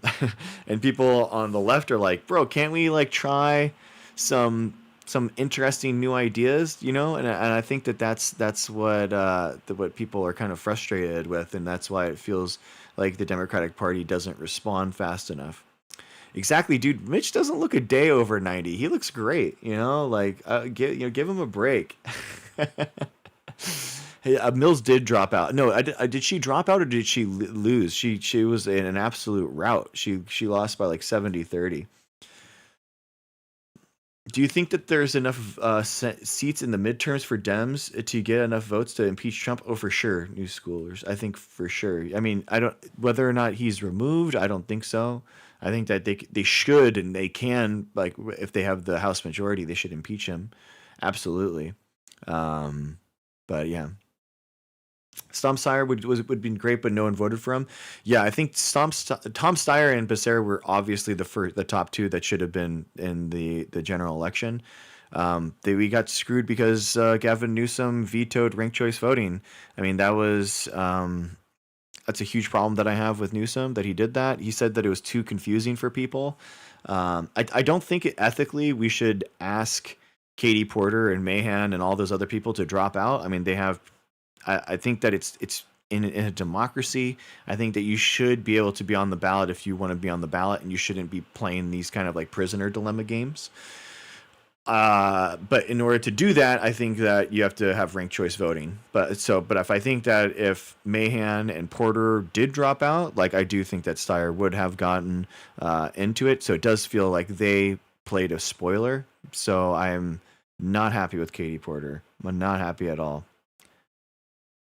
Oh, she did drop out, but she remained on the ballot. Thank you. Sheepadoodle, thank you, brother. Thank you for doing that. I was talking about that where I was thinking about running for Congress this year, but it was $10 million, brother. And that's a lot of galaxies. You know, if you think about it, it's a million. No, that's actually 20 million. No, sorry. Yeah, they're taking I only get $5 per galaxy, so that's 2 million galaxies I would have had to get in from TikTok, and I don't. There's not enough. I don't think yeah. So. The Democratic Party, the Republican Party pre-Trump is like this too. They choose people who succeed. TikTok math. Yeah, exactly. I know, right? Royce? There were a lot of like streamers that they did stream for. Yeah, they did stream. Only 2 sitting presidents in U.S. history didn't lose seats by the time they left office. Huh. Interesting. FDR and Reagan. I think that Trump is definitely going to lose these seats for sure. Hopefully. In institutions. So, I mean, if you think about the candidates after Barack Obama, right? Hillary Clinton, Joe Biden, right. In a different way, Kamala Harris, right? They're all people, they were not electoral juggernauts, right? Clinton lost to Barack Obama, yep. but she was beloved within the Democratic Party yep. at that time. Joe Biden was Barack Obama's vice president. And it kind of goes down like this. Yep. I think that there is an inverse relationship between the personality type yes. that succeeds institutionally and the personality type that succeeds attentionally. Yeah. That's often true. Yeah, that's a good point. Related Yeah, I think Ezra's right on here. I mean, like the idea that you are bringing, like, building up a institution and thinking outside and trying to be less risk averse versus the one that's on the algorithms, that's pushing hot takes, that's kind of like putting yourself out there as like, because your content is going to be good if you make absolute statements. And that's no, this is Ezra Klein and what's his name? What's his face? Chris Hayes. Yeah. To what you're talking Yes. about with risk. Yeah. But I think it has created an almost Yeah, Mamdani did an amazing job. I mean, Mamdani is exactly what I'm talking about in terms of like people kind of being more in touch with social media than the actual numbers, and you basically have to tout like you are this person or you've done this thing when you maybe like for example, like a lot of the things that he has passed, a lot of people would say like, oh my gosh, Mamdani is like the most progressive candidate that we've had. It's an incredible thing. But then on the other side, like we actually have had some things that were passed in California. So he's just kind of like copying what California has actually passed. So it's just weird. It's kind of a joke, so but on social media, Mamdani is seen as like this greater than life, greatest progressive ever, and then Newsom, who passed the same legislation, is seen as like this absolute horror show. So it just doesn't make any sense to me. structural problem in party recruiting, because parties, as you were noting, they look for all these signals that are fundamentally signals of institutional capacity, social capital, ability to raise money, jobs that tend to have risen through the institutions. I mean, Platner is a downwardly mobile oyster farmer whose oyster farm doesn't really make money and sells to his mom's fancy restaurant, right? He is not, you wouldn't just look at him and think that he's guy employed by his mom. I didn't know that. That's hilarious. That is so funny. is the most impressive person in Maine. Right. It's not like Mikey Sherrill as a Navy pilot, but the people who succeed in institutions are often do not have personalities that are spiky in the way the attentional moment currently You have to be. So I think that's true. You need hot I think takes. there's a few things going on. One is we should talk about success in institutions and credentialing, which are sort of two different things, right? It means a lot in the world of democratic progressive politics if someone went to Yale Law. So there's the credential part of it. There's actual success in institutions. There's relationships to those institutions. And then there's the kind of personalities that succeed in those institutions. The old term that you would use in the 50s and 60s, right, in a different era was like a company man, right? And like a company man is someone that gets along well with others in an organizational setting, doesn't make waves, doesn't upset people. And I think the idea of a company man is kind of what has been the template, again, almost necessarily, right? I mean, if you, like, as you said at the beginning of this part of the conversation, the Democratic Party is an institution. One thing that Platner is able to carry in a way that feels authentic is a genuine feeling that the system is hollow at its core. People talk about... Which is not a put on with him, which is the key part of this. I think that's really, I think that's important. I mean, you can say a lot about his life and what he has done or has not done, and we'll talk about some of that too, but he is somebody who believes the institutions have failed because they have failed for him, and he has failed out of them. It's the word socialism freaks people out. Democratic socialists should rename themselves to democratic progressives. Linda, that's a good idea. I think that's not a bad idea. Ezra Klein and Chris Hayes. I think messaging is very important, and they actually, Saul Alinsky talks about this, and everyone should read about this. Everyone should listen to the audiobook. Saul Alinsky. It's called Rules for Radicals. and he talks about how like how to actually politically organize as an outside party. And he talks about that, how messy, because there's so many things that, I mean, this is before social media, right? And it carries on so well, it's incredible. But he's talking about how it's so important for your movement to have the optics dialed in. It's so important because that's all you have. When you don't have power, all you have is the optics. And if you mess optics up, you don't have anything else, you know. And he did a really good job of talking about that in the book, and political wins. And this is something I get so frustrated with, about like with people on the left and the Democratic Party in general, is that we're not incentivizing having wins. You have people that are like, no, you have accelerationists, right? You have people that are saying like, I want to lose, and if it loses, it's actually better for me, because then we could have a more progressive candidate afterwards. So that's just asinine, guys. There's no way that that's true, right? Because there's no future where your politics is easier to enact the harder it gets. It just doesn't make any sense. So, That I think it's a really interesting book. Right. The hostility is authentic. Yes. And when you listen to him on the stump, more than he is carrying a message about single payer healthcare or a Green New Deal, he is carrying a message about, in a very different way, I think, than Bernie did, but using similar language about. I don't really feel like changing the names makes anything. The media machine will grind it down like we did with DEI, woke, BLM, defund the police. I mean, the problem with a lot of those movements is that like they didn't have the wherewithal of the time in order to, like, as soon as Black Lives Matter like had people talking about all lives matter, they should have had all lives matter signs at Black Lives Matter protests.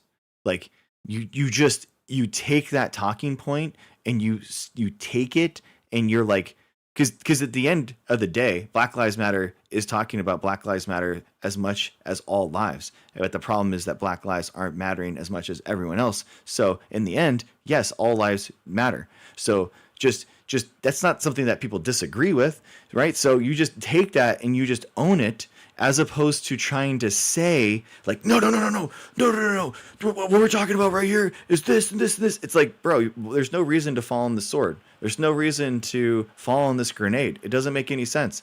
The optics of the Black Lives Matter, all lives matter, like right next to one another in those protest shots would have been so good. It would have killed all that kind of stuff. Yeah, exactly. Take their talking point and make it your own. Yeah, exactly. Defund the police is the another one. Like, they should be. I mean, but people were talking about is. Thanks, Abigail. Welcome in. Thank you. I appreciate you. I think defund the police. Because people were saying, abolish the police, or defund, or ACAB and stuff like that. I think, like, again, like, we need to. What we should have is like people that are like, train the police, right? Train the police to do something. Like, that's what we want. So, nobody wants to abolish the police. Like, what? Like, come on, nobody is going to do that. That's a really good example of how the optics look so bad. I think we should lean in and say, if everything is awesome as socialist, why not be socialist? Sure. I mean, I think by far the best political movement, the best political messaging that I've ever seen. All Lives Matter ended up weakening the Black Lives Matter message. Yeah, it did. It got Abigail. It did. It was unfortunate, and I definitely think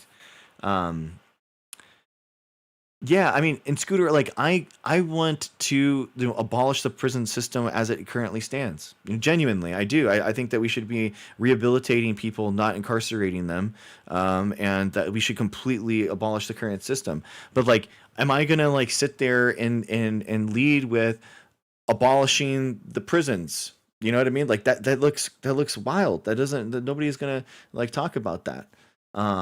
We have to. We have to think about how things are leading, how people are, how the first oh yeah, well yeah, Scooter. I mean, people want rehabilitation. I mean, you still have people that have like hurt people. It's not like if someone like murders someone, they're not going to some detainment, bro. They're definitely they're gonna be detained, for sure. I do want to take funding from the police to move to social programs. Yeah, I think that's fair for sure. I mean, they're taking so much overtime that you can basically pay for social workers and stuff instead. Absolutely, so for sure. There's a small percentage of people who need to be locked up forever. I think that you really, it's tough, man. I really think that it's tough. Like, I think you have to give people the chance, but if they don't kind of work to get better, then I can kind of understand that. The problem is that there are people that like habitually just get out on really bad charges. Yeah. Yeah, the prison system should not be for profit. Absolutely. I totally agree. Yeah. An unspecified political revolution. He's carrying a message about this is all wrong somehow. Yeah. And what you need is somebody who fundamentally believes I like that. It is all wrong somehow. The world that we live in today is not natural. We do not live in a political and economic reality that is organic. It is a system that is built by policy decisions. Policy that is written by establishment politicians in Washington, D.C. at the behest of their donors and their supporters. And it is a...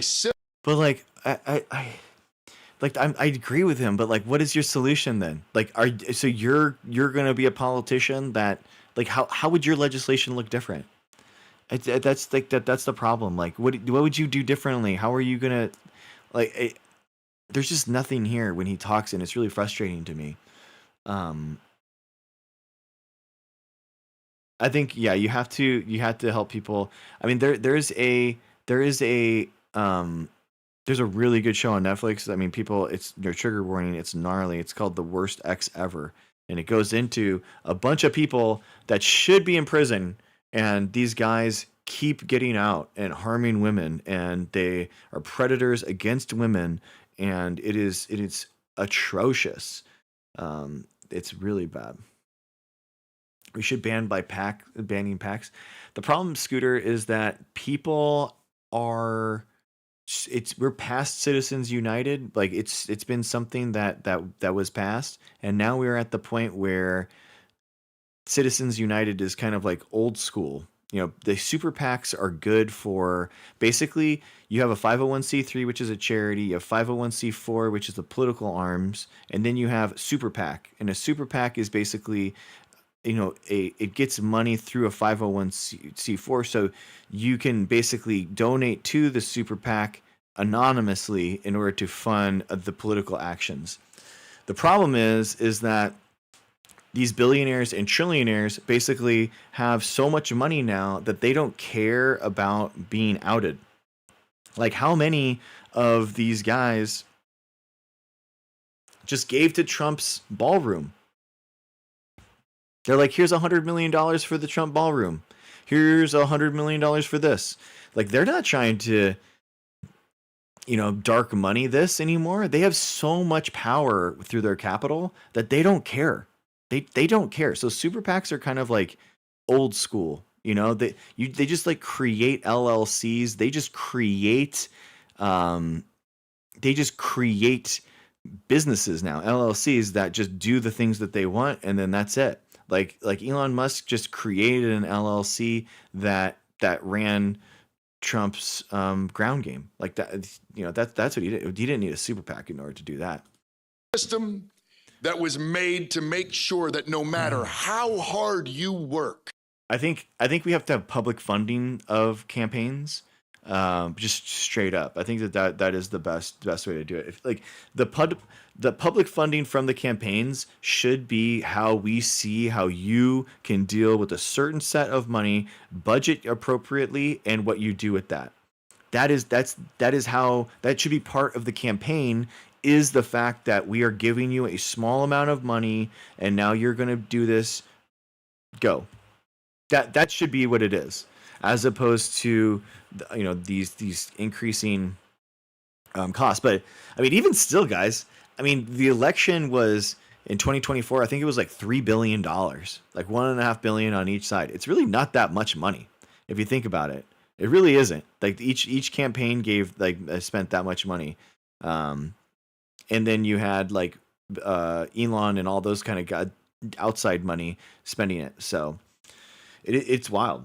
It's very wild. You will never feel like you have power.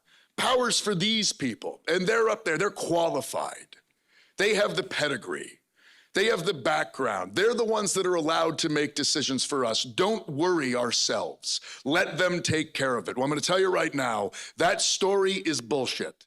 And you can look across a lot of the candidates who are succeeding right now. Here I do think Mamdani, fits in. We'll talk about Abdul Sayed. Donald Trump was obviously like this. A large number of the candidates who have broken through are breaking through with a message more even than an agenda of like genuine disillusionment. Yes. And anger. Yeah. I mean, I think there's. The Dems need to spend their money more on the ground game, get people organized to vote. For sure. I think the problem is that like young people don't vote. I mean, that is the reality of what happens. And no matter how much people want to get involved in every single time, like, Brat Summer or whatever happened with Kamala Harris in 2004, the reality is that people just didn't come out and vote. So that, and actually it was the opposite in the fact that like young men 18 to 25 voted for Trump in crazy numbers. And it was one of the reasons why he was able to win. So that's really bad. Hey, Envy, how did this guy get elected? Like, how did everyone in Maine come together and say, this is our dude? Well, the other person was 78 and I think that was it.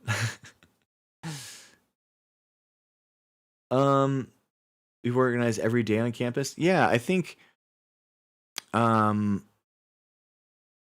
it's run by like the other organizations, but I think that, I don't know. I mean, having smaller organizations might be good, but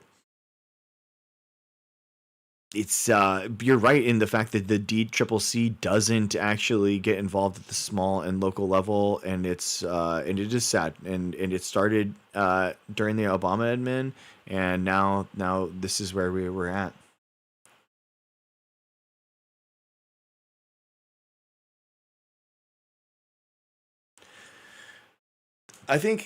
New schoolers, I think that they have, dude. I think that they have. It's just that they just don't vote.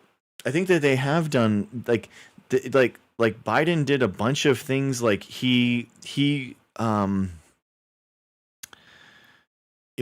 off more college debt than any other president. He did tackled the climate change like ever before. He did a bunch of really progressive things that would have really massively improved their lives, and they just didn't vote. They just didn't vote for him.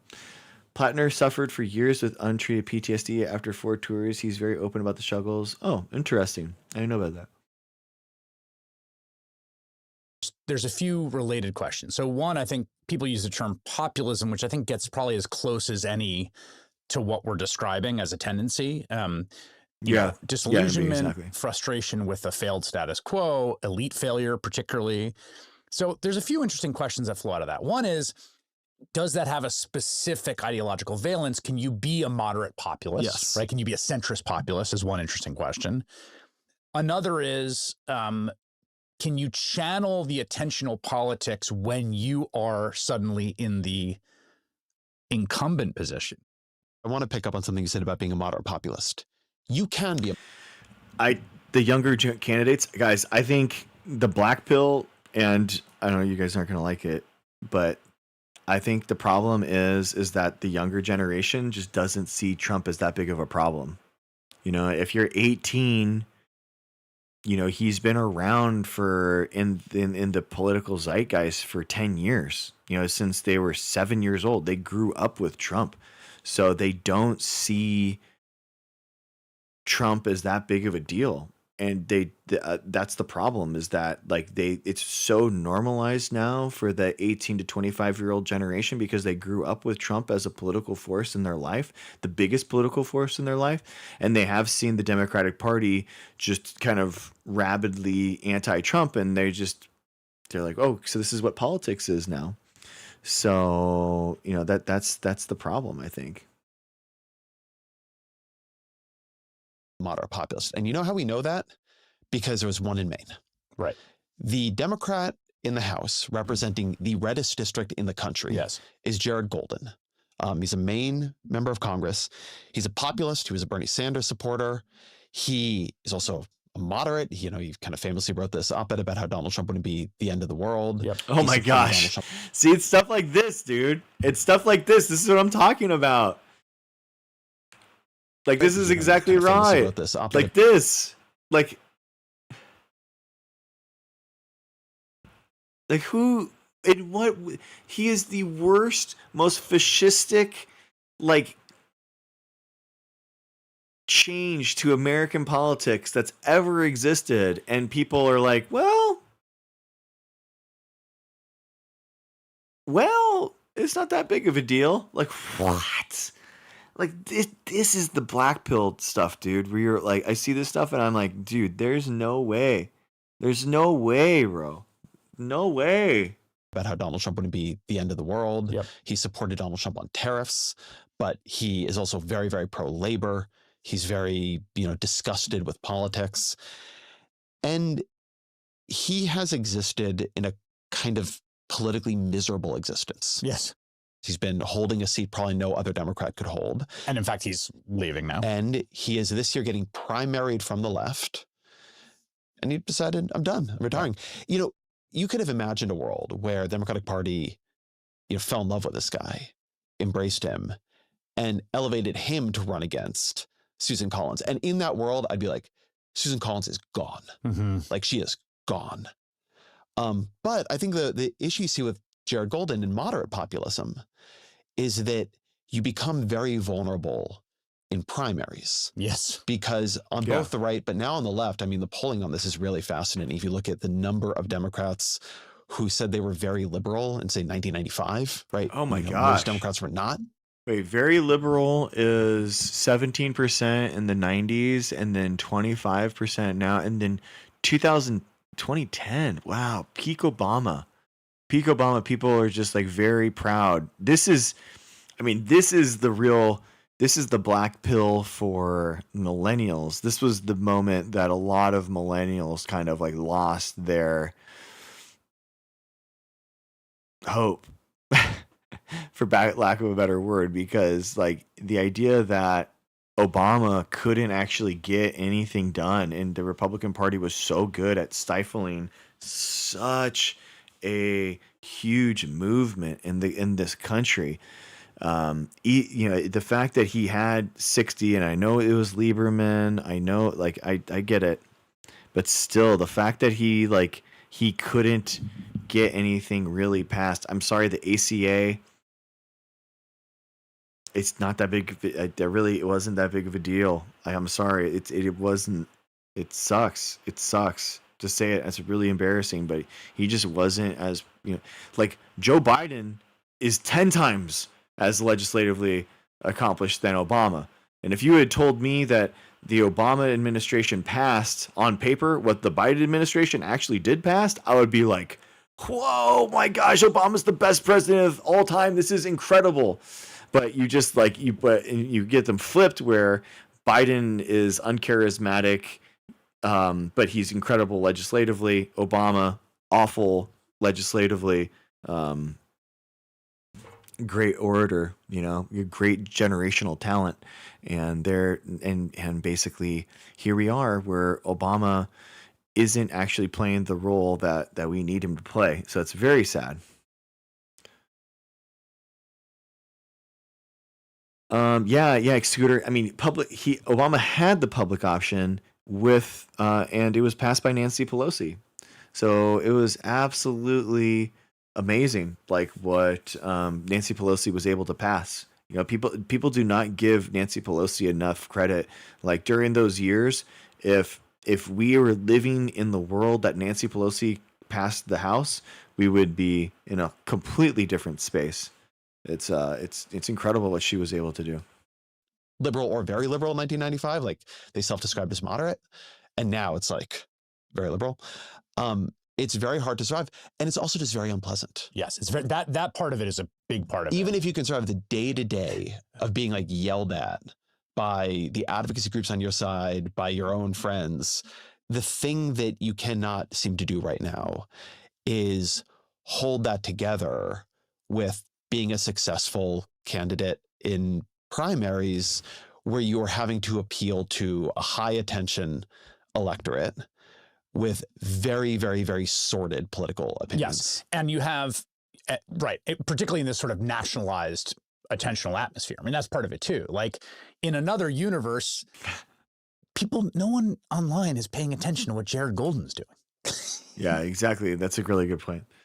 Pelosi should have been prime minister. I mean, we don't need another Pelosi. We needed Obama to be the next Pelosi. We needed Obama to be the next Mitch McConnell. We needed Obama to be in the Senate for 20 years, shaping legislation by whipping House senator votes. Like he was a flash in the pan in our politics, and because he was so short-lived, he was the best generational talent that we've had up until this point. And the fact that he basically opted out and kind of just abandoned U.S. politics, I think that's one of the reasons why we are here where we are. That's why I think that's one of the reasons why we didn't win 2024 was because of Obama's failure. Yeah, right? Like you could be Jared Golden for your district, and like the local news would cover you, and the local TV news, the newspapers, maybe some nerds would read about you in roll call, because we're all operating in one attentional sphere. There's less and less room for that sort of variation. That used to just come about because like people just didn't pay attention to what the Maine 2 congressional candidate was doing. I think this like brings up some of the flip side of Platner. I don't think that I don't think that it sucks because I mean, my first election that I voted in is 2004. I volunteered for Obama's campaign in 2008. I was phone banking to Iowa so hard in 2007. And it sucks, but I 100% think that we should have done Hillary instead for sure now. I mean, posthumously, 2020, whatever. But, yeah, the fact that we allowed, the fact that Obama went too early and cut the line, and this is the institutional stuff, guys. I mean, this is the institutional stuff where it's like if there was an actual leader of a puppet master in the DNC, this is the type of stuff that they'd be doing. But, yeah, it's just what it is.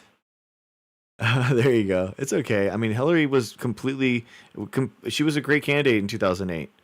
That was like something that was like inner misogyny that I had to really work through in 2016, kind of like seeing and knowing that like my hatred for Hillary was somewhat misogynistic. I was holding her to a higher standard, her laugh, her screech, all that kind of nonsense, and I felt bad like doing that, but that I had those feelings, but it was important for me to unpack that,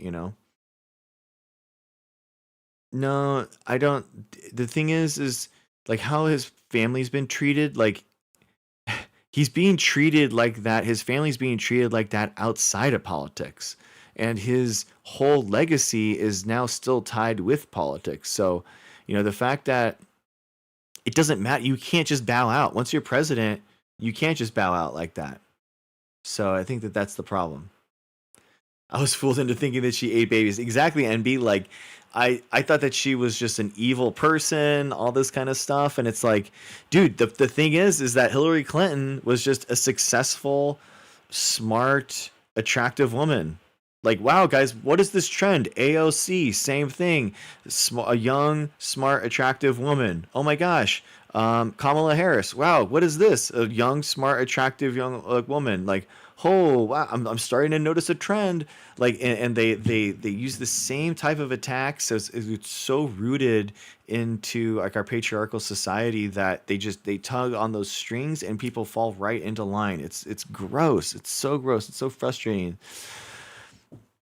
That man and his family were threatened daily for every year. Yeah, but they still are. They still are. I'm sorry, but like there's a higher calling than yourself in politics. You don't become president for yourself.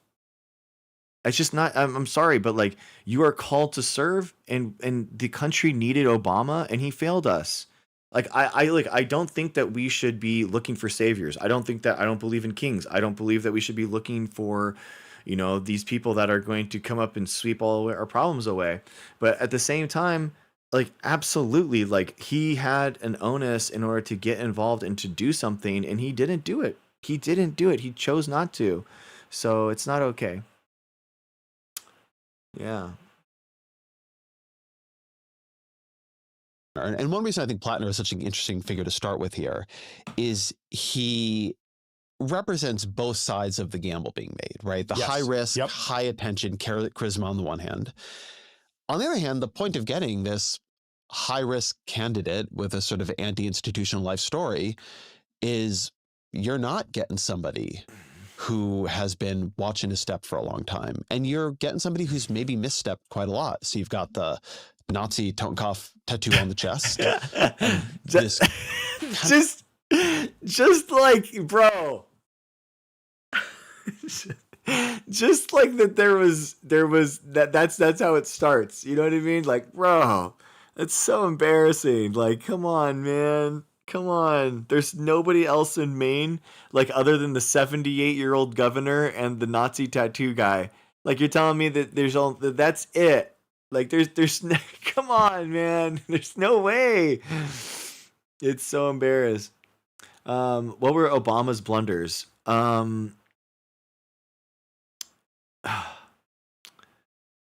He really felt like the Republican Party, if Obama gave a good faith effort in order to bring the Republican Party into the progress of the United States as he saw fit, that the Republican Party would eventually come his way. And the first 4 years was basically him trying to reach out and work with Republicans. And then second 4 years, him trying to be like, okay, well, we've got to try to do something. And that's just not how the game's played. That's just not how the game's played. Just a little oopsie. Just a little oopsie. Like, God, I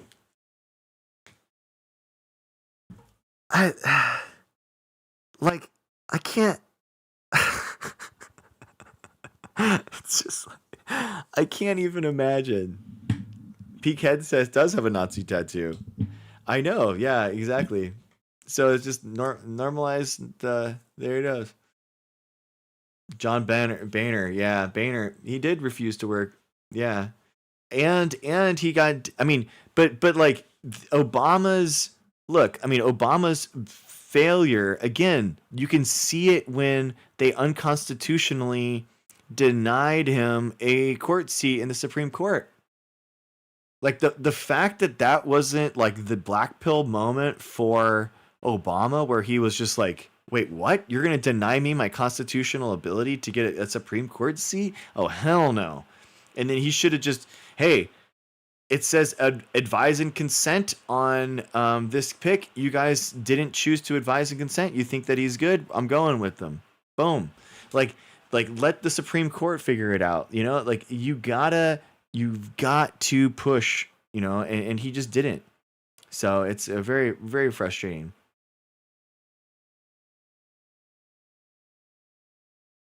Yeah, exactly, Envy.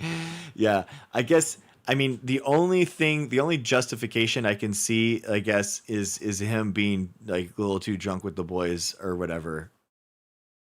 But think about it, Envy. Like, how does nobody in the friend group look at what kind of tattoo it was? You know what I mean? Nobody Googled it to see what it was. It was just some random tattoo that they just all decided to get. Like, not a single person in the friends group. Yeah. Yeah, exactly, Linda. Yeah, 4 of them got it. Like, how does nobody checks it out? Like, really?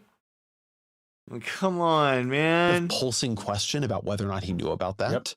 I'm honestly a little skeptical that he did not know about it for as long as he says he didn't. I share that skepticism. No, I didn't. You have him sexting, seems like about a half dozen women during his marriage, or at least, you know, texting with them in an effort to, dang it, set up some kind of relationship. Also, the recent claims from an ex-girlfriend, the one who works in Republican politics, that he was, you know, there it is. when they fought. Oh, clapping seal. Thank you, Helen. Platner, because dang it, I'm so sorry for YouTube. I'm trying to get like something happening. Thank you, Helen. Thank you for the clapping seal. Thank you, Envy. Thank you for that. Dude, I am trying to get like I'm trying to get something that actually will give me alerts for everything, but it's very frustrating. I don't know why I can't just have one chat that has everything. It's very frustrating. A clapping seal. I know, that was awesome. 250. It's like, yeah, they have stickers and GIFs on YouTube, just like but they don't have like the full screen takeover thing that TikTok has. Yeah, I do. I have Stream Elements right now, and I'm probably. Oh, thank you, Tarn. I appreciate that. I have OBS right now, and I'm trying to run everything through Stream Elements, and it just doesn't have the YouTube thing. It's weird. It's weird. Anyway, yeah. Obama did not fail us. You are high, dude. The rest of the world had a lot more respect for us with Obama. Okay. I mean, Obama was the least successful legislative president of our lifetimes, objectively. And he abandoned us after he became president. And he comes around every 4 years trying to help Dems win by doing some speeches. So I don't know. I don't know what to tell you. I mean, the ACA is dead. The only thing that remains from the ACA is the pre-existing conditions. So I mean, I'm sorry, but I like the legislative accomplishments of Obama doesn't excuse how he completely and totally abandoned American culture and society in the last 10 years. And you're telling me, you're telling me then, user, that Obama wouldn't be good right now with a podcast, that he in the last 10 years couldn't have swayed public opinion on, candidates, or be the moral center of the nation, trying to advise on things. Like, Obama could have had no difference. He would have made no impact in helping sway and like as if, I don't know, fascism hasn't crept over the existence of everything in the United States. Like, no, I'm not asking for a savior. I'm asking everyone to get involved. I'm asking everyone to get involved and to do whatever they can in order to stop this fascist movement that's happening in the United States. And Obama should be part of that. Do you know what I mean? Like, I'm sorry. We don't even talk about like the biggest generational like talent that exists for the Democratic Party, but I'm supposed to ask my chat and everyone in chat, hey guys, get involved, try to do what you can in order to help improve politics. But like Obama shouldn't do that same thing. Like, come on, man. I'm not asking like for a savior. Yeah, exactly, Tarn. I'm really not. I'm like asking for him to do the bare minimum. Like literally, I'm asking for the bare minimum. How often does Bush Carter come up to help? I'm sure you're talking about Clinton. Why is Obama being held to a higher standard? Because Obama is a generational talent and he was super young when he was president of the United States. Super young.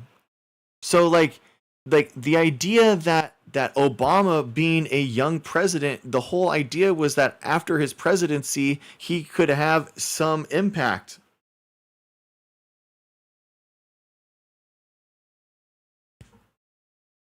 That was the whole idea. Like why does Obama get a pass? It's not a lifetime appointment, but again, you don't think that he would have had any impact on presidential on elections and anything in American politics? No podcasts, no like nothing. Like he couldn't have influenced anything. Like, come on, man. There's no way. Come on. There's no way. He has no impact. Obama comes around every 4 years to try to like do some speeches on the campaign trail, and that's it. He's not taken seriously. He doesn't hold the media, and he doesn't hold the attention of the country like he could if he wanted to. He does not have an impact. He does not have any impact. I think Cheapadoodle, I'm pretty sure he is the #1 liked Democratic politician. Likability score Democrats 2026 USA. I think he's the most liked politician. Let's see. Gallup's measure of favorability.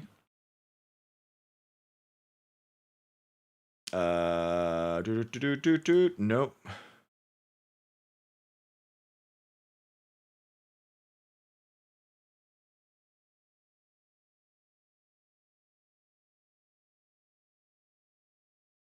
Let's see.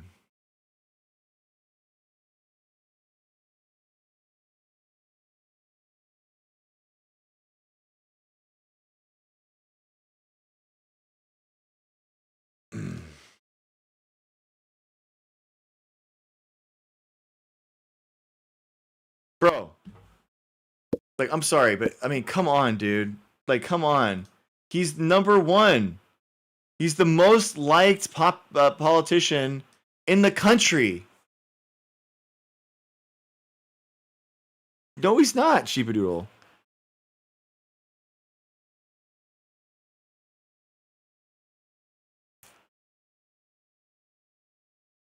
He's the most liked politician.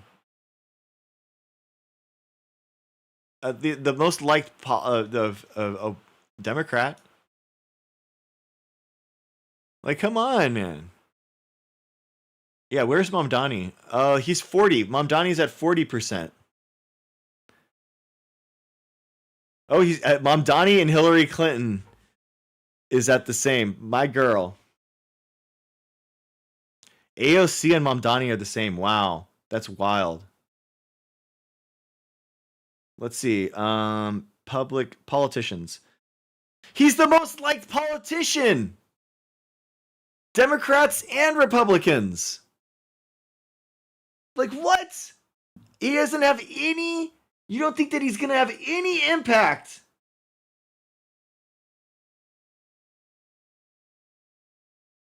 George W. Bush is at 33%, just for reference.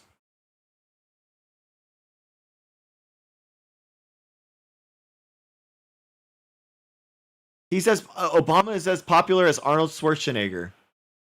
Wow.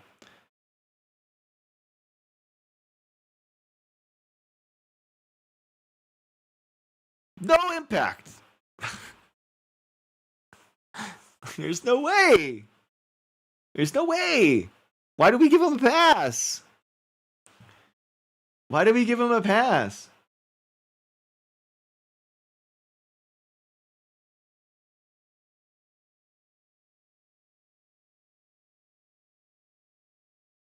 I just think that he could do more. I just think that he could have done more, and he could be doing more. I'm gonna be right back. I'm gonna go to the bathroom. 1 second.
Okay.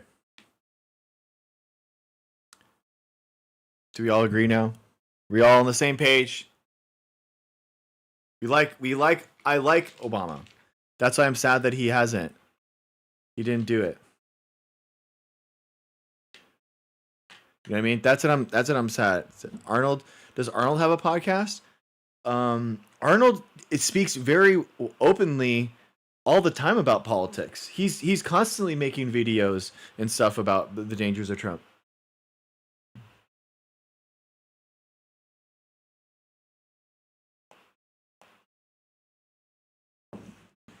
But like, Arnold isn't a generational political talent.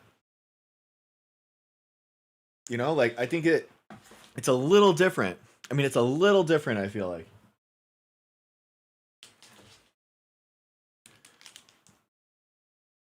On one hand, I find him very charismatic. Much of what he says I like. No particular thing that has come out about him has been, I mean, he's also these very politically incorrect Reddit posts, maybe the best way to put it. Nothing that's come out about him on its own has been disqualifying for me. I don't think he's an anti-Semite. He was so politically incorrect on Reddit that if he were an anti-Semite, I think we would know. That's a good point. I think that one would have come out pretty clearly. That's a good point. I think I think he knew what the tattoo was earlier. Yeah. And I think the spirit in which this is my view of him, right? This is not based on anything but my read of the situation. The spirit in which he and his friends got it was edgelordy. It was about it as a signal of a kind of vicious badassery, not a signal about 100% Jews or Nazis. That's my view. I cannot prove it, but I'm telling you what I think. The thing that worries me about Platner isn't any one thing. It is the sense that there is just bad judgment in the guy. I mean, the sexting with like the women is like, it's early in a marriage and that's pretty recent. Yeah. Right. The thing that Average Joe, hey, do you ever have a call-in show? You seem like an interesting person to talk to, politics or Second Amendment. Yeah, sure, dude. I have like a Discord that you can join, and then that would probably be the best way. And then you could chat like through there. Worries me about Platner isn't kind of any one of these things individually. It's that, you know, one thing about a guy who's failed out of a bunch of institutions and has kind of been downwardly mobile and has made a bunch of weird decisions and had a kind of Nazi tattoo is you might think, yeah, I want the best for him. I hope for all the best for him. Should he be a U.S. senator? Should he be a U.S. senator is a very different question than that, right? Yes, I mean, if I were appointing people from Maine, would I appoint Graham Platner? Like, I would not, but that's also not how elections work. Yeah, we have the 17th Amendment, right? Yes, but so that I think is. But here's like the thing: he's not running a general election yet. Susan Collins overperforms in polls. He has been totally. I'll be honest with you guys. I'll be honest with you. I put $20 on Susan Collins. Her odds are so good right now. It's like 40. I got it at 40% or something. So it was like, it's like more than double your money. So I think that she wins. I think Susan Collins wins, man. Yeah. So if I ever bet on politics, I will let you guys know. I promise. And but I'm gonna Sheepadoodle. I bet money on politics for not the answer, not the decision that I want, but what I think is going to happen. And I hope I do lose, but I think that she has a really good shot at a lot more than 40%. She has a lot more than 40%, dude. I'm using Call Sheet for the first time, so I usually do a polymarket though.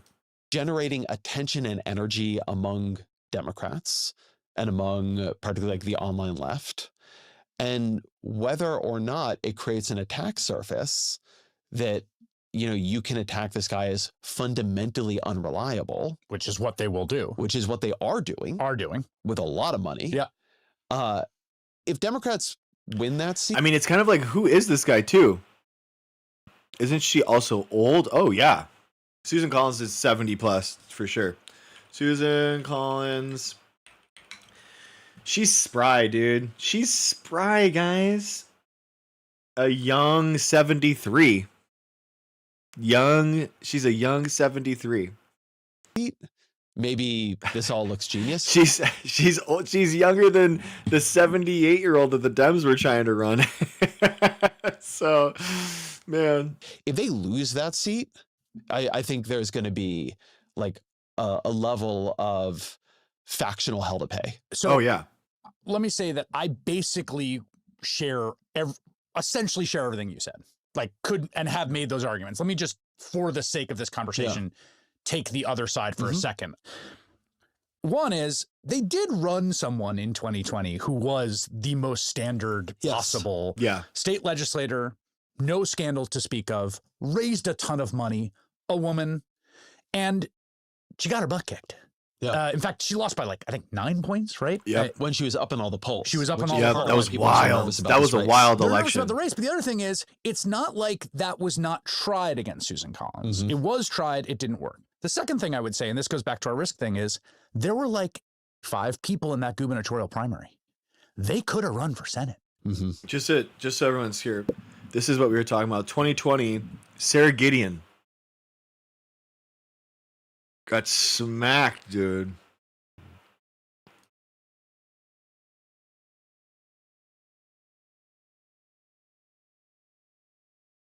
Yeah, dude.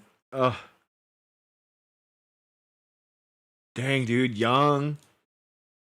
Look at that. No way.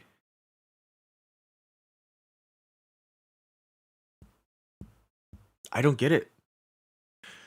It's tough, dude. It's tough. Like the big names in Maine all ran for governor. So part of this is a little like. She's 54 now. So she was 48. 48.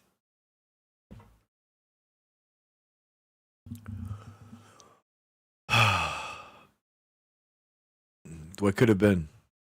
Everyone's sort of wringing their hands. It's like, well, you have to have people running. Totally. They didn't run. He ran. Yeah. What do you want to like? What is the magic wand that makes? Dude, this is my frustration too. User, what's up? This is my frustration too. With 2024, nobody ran against Harris. Like nobody ran, and after Biden came out, nobody stuck up and was like, "I'm gonna run." So it's like, she served as the Speaker of the House of Representatives. She retired. She's out.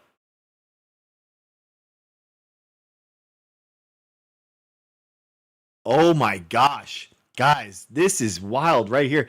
Gideon underperformed winning Democratic presidential candidate Joe Biden by 10%. Her performance was the second worst underperformance by a Democratic Senate candidate in the country. She got gobsmacked.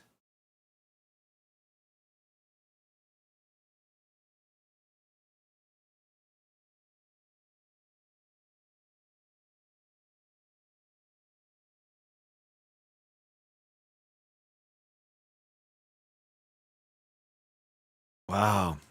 Them run, and they didn't run because that was a harder race.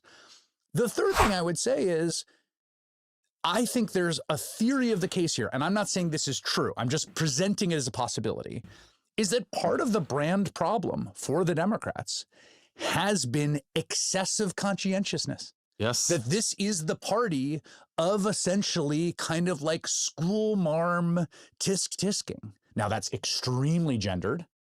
I want to be very clear about that. And I think a lot of the conversation about Platner on both sides of the very intense polarized debate within the Democratic coalition is very gendered. That said, I think it's, there is a kind of post-COVID hangover of the sort of idea that the Democrats are just this like, again, this kind of like quick to cancel, tell you what you can and can't do, kicking people out who talk a little salty, etc. I think there's something to that. I think there's particularly something to that with a certain subset of cross-pressured swing voters. And maybe this is a kind of antidote to it. Yeah, maybe none of this is negative for him. Right, like, in the sense that like the Reddit posts, people have joined this joke. The Reddit posts are the median voter, right? That's the joke people have made. When I saw the Reddit post, I was like, that's a asset. Yes, right? Yes. I don't have to agree with them or like them to be like, that's a political asset. Yeah. I mean, this is a line I say all the time, and at some point need to like spin out into an essay, but the personality type of the left is bureaucratic and the personality type of the right is autocratic. Yeah.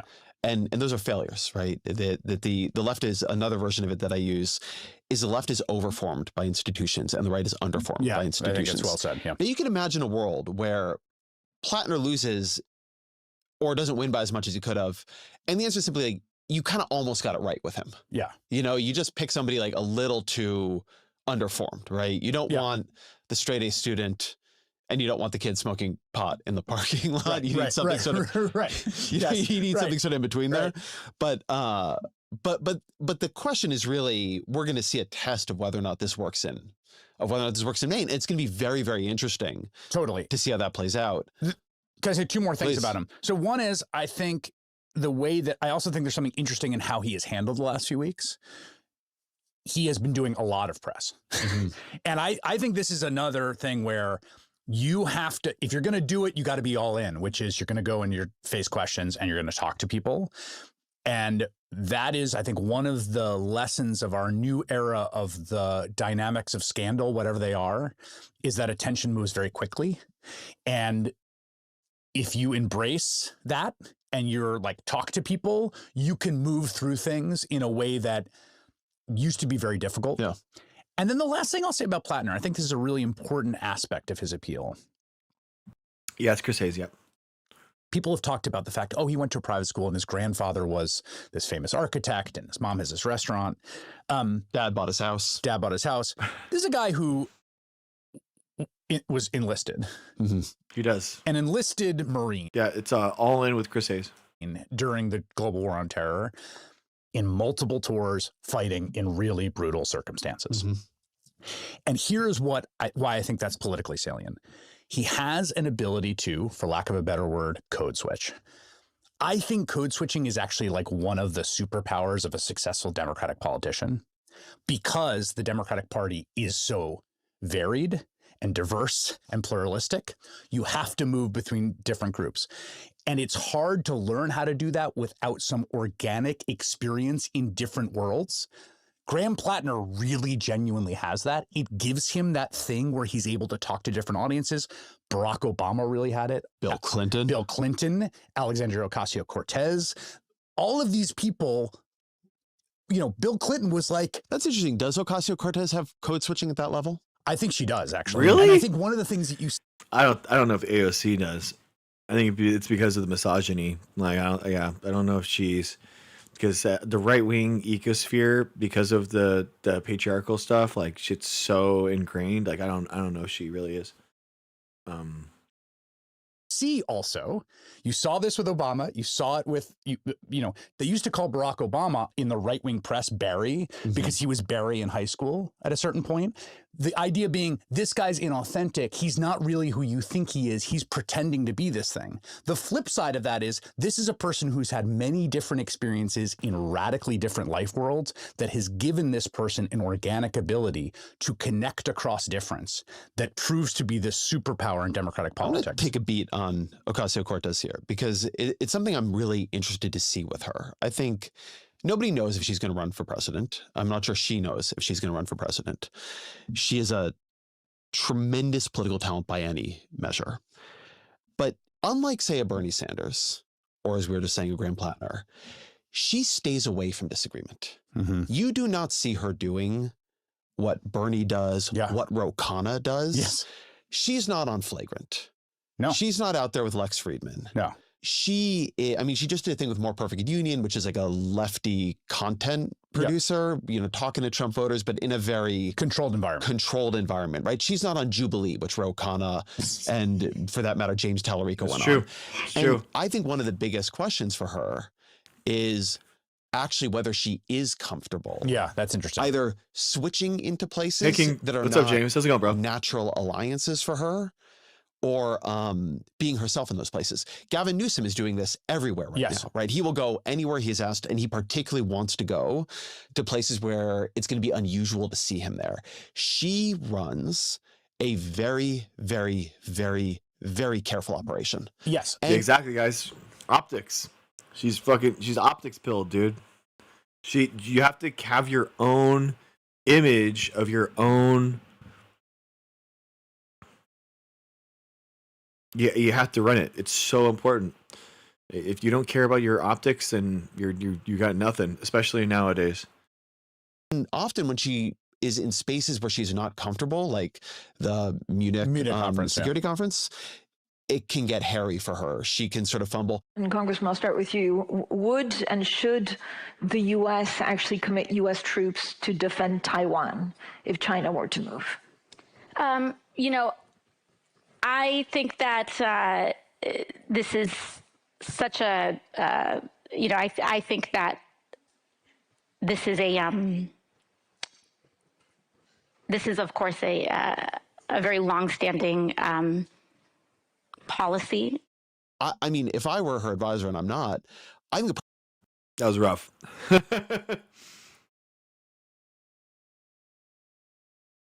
Okay. Okay, yeah, that'd be cool. Nice, dude. I'm down. Sounds good, man. Problem is she's not doing enough. So she's not getting the sea Remind me of Becerra. No, yeah. I mean, it's the pressure of the PR response versus what she actually wants to say. So she probably thinks like, why do I care? I don't know what I actually don't know what her real position of this is, obviously, but you know, she's trying so hard here. Sure, dude. What's your mean? That's not getting comfortable with things going wrong, and also not getting the sort of like swiftness to sort of rescue them when they do, right? You remember the Gavin Newsom thing a couple months ago where he's doing a book talk and he's like, I'm just like you, to a mostly black audience. I'm like you. I'm no better than you. You know, I'm a 960 SAT guy. It's like, my SAT sucked and I can barely read. I can barely read, yeah. And, like, it looked really bad. It was everywhere for a couple days. But then you just go do something else. He just keeps moving forward. So, yeah. Partly, though, I think all of these calculations about risk. Okay. Yeah, bro. You just got to chill with MB, man. Yeah, you just got to chill. I don't know why you guys got like all in the tussle, but you got to chill. Okay, you're good, bro. Reward, control, lack of control, how much you're going in is what your own personal position is with respect to attention, right? Because she is so commanding of it. She has the luxury to take much more sort of conservative stances about what press she does. Mm-hmm. And I think that's a trade-off. I agree with you that like there's probably a degree to which more would be better. Taylor Swift doesn't need to do a lot of interviews. Exactly. That's exactly it. That she just doesn't have to go whereas Ro Khan chasing is around everywhere. Jubilee. Like, Ro Khan is everywhere because he is trying to build attentional strength. I want to move to Michigan. Well, let's start here. Do you want to just give an overview of the Michigan Senate Democratic primary? I mean, you have a situation in which you have a departing incumbent Democratic senator, Gary Peters, who's retiring. So you have an open seat.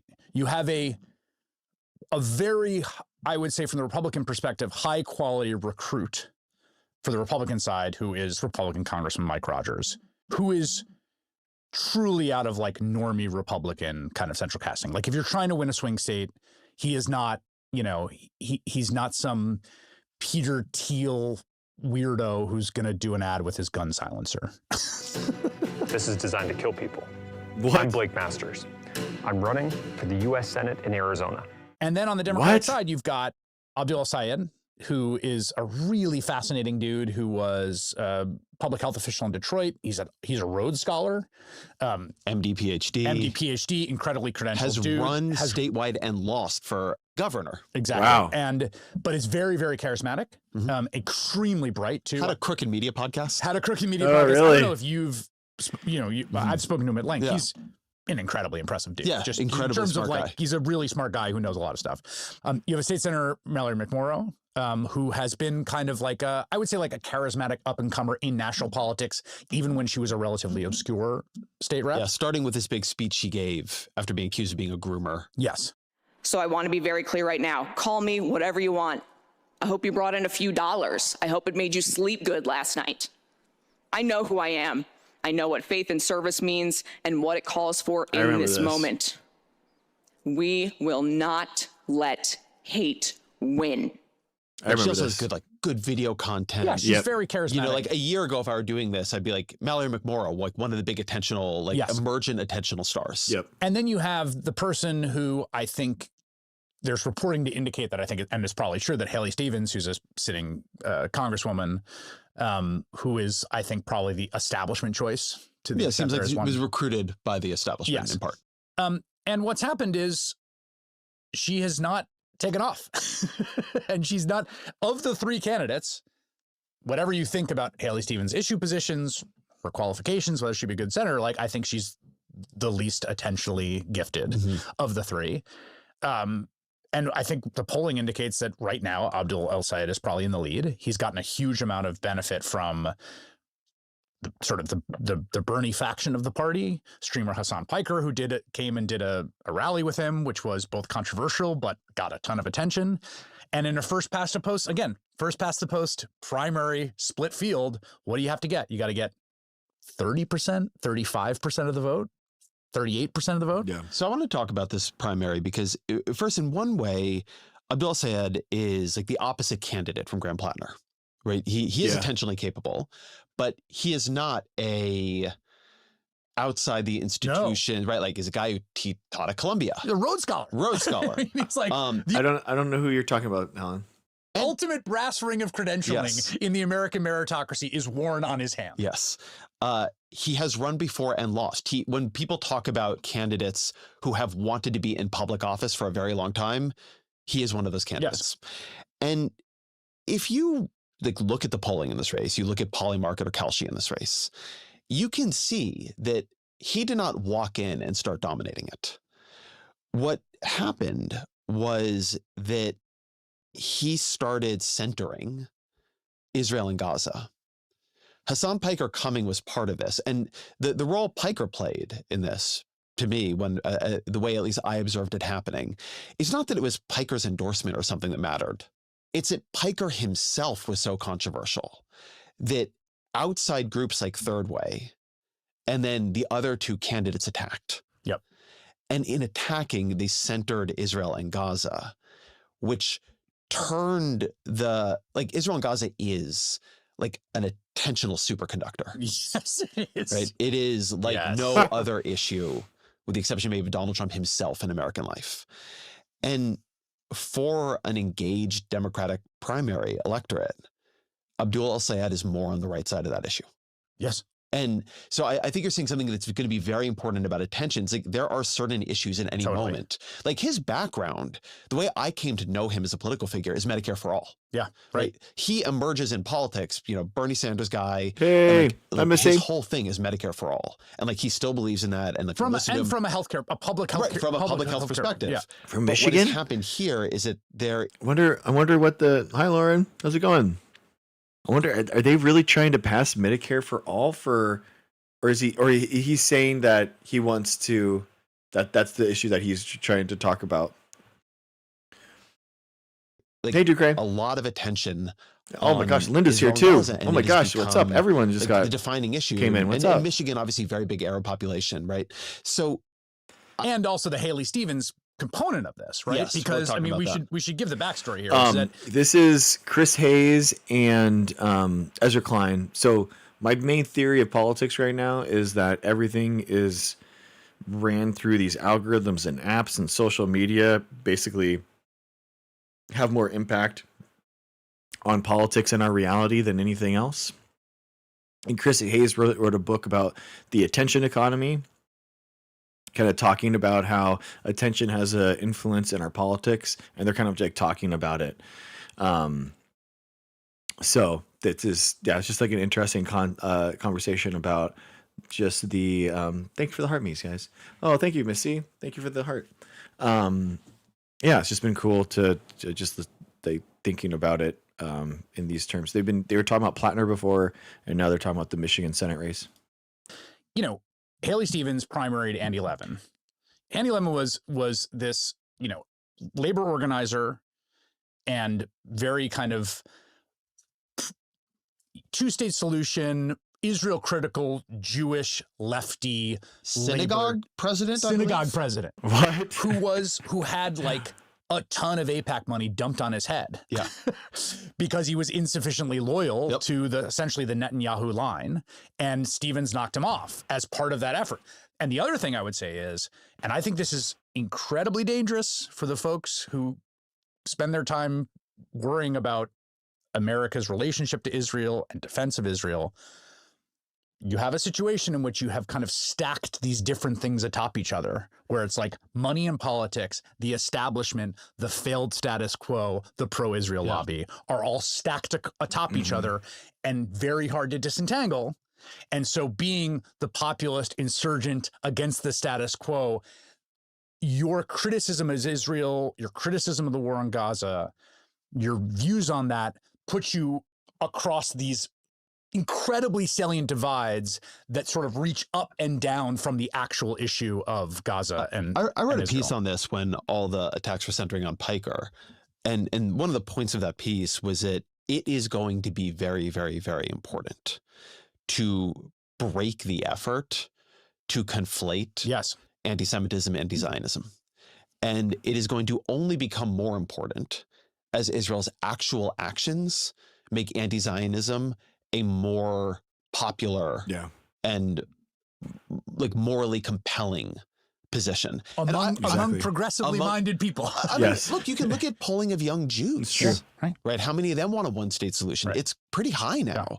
So I will say also, and it's worth playing this, I thought Abdullah Sayed himself had a very, very good answer disentangling this. What do you say to the Jewish community who you're going to want to vote for you about your positions on Israel, on AIPAC funding, et cetera, and how they shouldn't feel alienated by a candidate like you? Well, Katie, I'll tell you this. Nobody understands what it's like to be discriminated against for how you pray, like someone who gets discriminated against for how we pray. And most of the time, we don't ask how we pray. Most people are asking, what do you pray for? And I pray for peace and dignity and basic goodness for all of our kids, whether they're Jewish kids who are neighboring a couple of houses down from me or my kids who are Muslim. And I'll tell you that it's really important for us to be able to differentiate between Judaism, the Jewish people, Jewish culture, Jewish contributions to this country, which are vast, and AIPAC and Israel. Those are two different things. When I'm elected, will be the chief opposition to what the Egyptian government does. Now, my family immigrated from Egypt. That doesn't make me anti-Egyptian. That just means that I want my tax dollars to be spent here rather than sent over there to cement the chokehold of a military dictatorship on its own people. And I apply the same exact principles to Israel. I don't want my tax dollars being spent to backstop apartheid and genocide when they could be used to provide things like glasses or healthcare or schools for our own kids. Yeah. And I worry that a lot of times people want to use the word anti-Semitism to spread to defend a foreign government. And I think it's just really important for us to differentiate between those two, because I don't want to be held accountable to what another government does simply because I share ethnicity with the people who live there. And I know the same for my Jewish sisters and brothers. I remember a sign that was put up in. I mean, that's got to be it. I mean, that's the answer. You know what I mean? That's definitely it. I think that's really important, and really the perspective of linking it to Egypt and stuff like that. That was amazing, and I thought, I think that's just where. Interestingly, Netanyahu now doesn't want U.S. tax money to go to Israel now either. It's kind of like a bad optics play. So you can kind of see that they're kind of like, even Israel's kind of like stepping back, but it's interesting. Los Angeles, I saw a picture of in 2008. It was on a lamppost, and it was during the Hillary Barack primary. Oh God! And the sign was a campaign sign, and it had one sentence, and it said, "She voted for the war." Mm-hmm. And it was like, that's all you need to know. Like, that vote for the Iraq War, that was the thing. That was the reason Hillary Clinton lost that primary. Ultimately, there's a million reasons, and she came very close. And I mean, that was such a big issue. You know, I mean, right, left in America. I feel like the Iraq War was bigger than Israel-Palestine, like for sure. I mean, it was such an event on American soil. We feel like we had gotten lied to, that people had spent so much money on it. You know, I do feel like there it's a little bit of a false equivalence, but I think that his point is larger in the fact that you can have wedge issues like this where it's such a big difference that it becomes the deciding factor for some people, you know.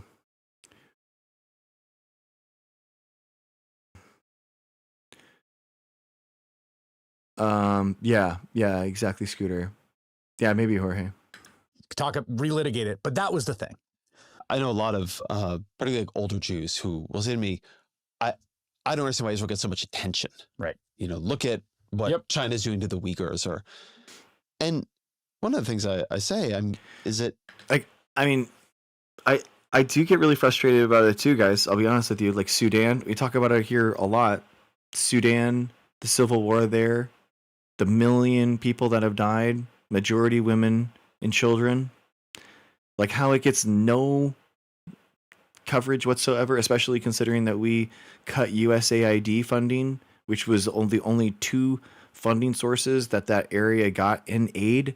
You know, it really blackpills me that people don't care at all about that. I mean, they're finding mass graves with 70,000 people in it. Like what?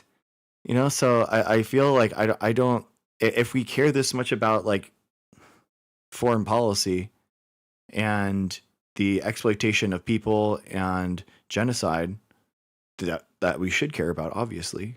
Like there's other things that are happening too in the world that are important as well. Then we should have like those conversations too. I don't understand why it's never in those conversations.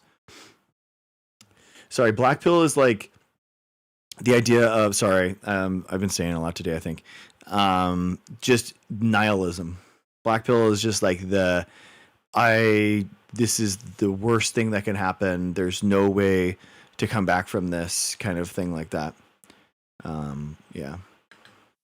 They are making themselves a center of attention, right? They really pushed hard to have America join them in a war. I know. They've expanded the scope of that war. I know. And Trump and Bibi Netanyahu, I mean, Bibi Netanyahu has really pushed on it ever since October 7th. Like, he has really pushed on this specifically.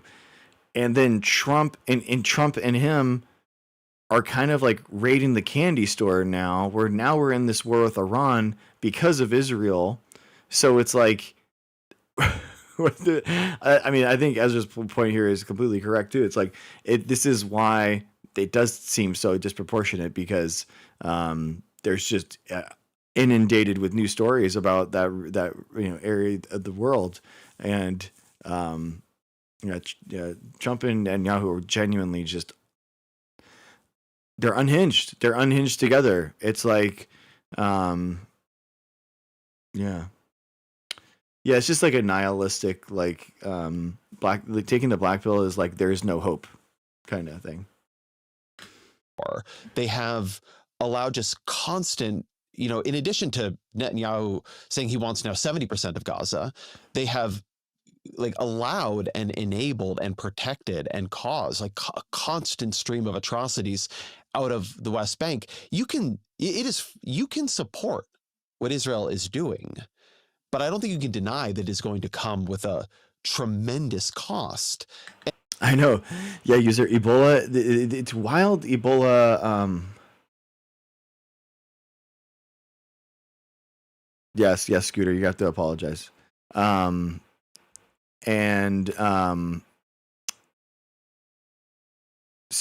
yeah. And if you are not willing to have Israel pay the cost of its actual actions, I don't think you should be supporting its actions. I mean, let's talk about what happened in the Israel Day Parade here in New York, in terms of attention. So you got the Israel Day Parade. It's happened every year, and in the context of New York, it has been a kind of cross-ideological day of Jewish unity and solidarity. Now this year, it's controversial for reasons. The mayor's not going to attend for the first time in a long time. Other politicians will be there. What happens in that parade? Bezos Smotrich one of the most far-right ministers who's in the Israeli government, who is, pushed for, along with Ben Gvir, the law to execute people by hanging, who has been, a proponent of the settlers and more than that, has put out a functional plan for the expulsion of Palestinians. Yes. What I think it is reasonable to call the ethnic cleansing of the West Bank. Yes. He shows up at the Israel parade with a bunch of also hardcore extremist right-wingers. Dude, that was nuts. His intentional politics. And they do a bunch of interviews. And he even says to one of the interviewers, I love this parade. It reminds me of Jerusalem Day, which of course is the far right parade that happens every year in Jerusalem, where a very extremist right-wing Israelis march through Jerusalem in an act of very clear provocation. Yes, chanting horrifying things. Yes, death to Arabs. Jerusalem Day that. parade is a. But Smotrich says this because he's playing his own attentional politics. But you can't, so then after that, it's well, whose fault is it that people are paying attention to the parade? We can say you're sorry, bro. And you could say, well, he's an extremist. He doesn't represent, he's in the Israeli government. He's got authority over the West Bank. Yeah. It actually drives me completely insane. And it happens all the time in conversations I'm in, but it drives me insane, the effort to say that what these sitting cabinet ministers in Israel are doing is irrelevant, or they're controversial, or it is what it is. They're in power. They're in power. There's a Southern expression I love, this throwing rocks and hiding hands, which I love. And there's just also, I feel like this isn't the Israeli government, but AIPAC and sort of groups around them and associated super PACs, there's a lot of throwing rocks and hiding hands. You've just played in a succession of the most expensive congressional races in history, a set of record-setting ones, where you have spent the money that have made them the most expensive. That's fine. It's America. In the post-Citizens United era, people get to do that. What you can't do is be why is everyone focused on us? It's you spent tens of millions of dollars to knock people out. You could do one or the other. You play in these races, but then you get to be criticized for it. All right, I want to move to Texas. And I want to move to Texas is so interesting right now. James Tallarico, because I think he reflects maybe something different than what we've been talking about. He is the one case in which I think you can really see an attentional superstar who rose during this cycle, but did not rise because he was so far left or so far right. He has, I had him here on the show. It's a great interview. People should go check it out. He has bog standard progressive politics. Now, it is connected to a beautifully articulated Christian moral framework. Yeah, he does such a good job. Who has broken through I think Tallarico will be president one day for sure. I think he'll definitely be president. And I love the framing. I think there is a problem that the left has in the United States, in that we are seen as toxic, if you have a Dem next to your name in so much of the United States, it's seen as a no-go. The question is, how do you actually break through that? Yeah, exactly. New Schoolers. Yeah, he's the Texas Christian anti-Trump guy. Yeah. And I think honestly, for a vast majority of the country, just breaking out of the Dem Republican mantra with Dems are also Christian could really help a lot of people start voting for Democrats again. I really do think about, dude, chill, dude.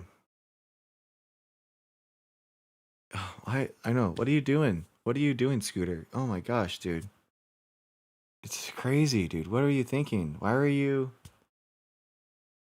You're not sorry if you start up again with another person, bro. It's just too much. It's just too much, dude. Just chill. I don't understand people sometimes, man. Okay, I can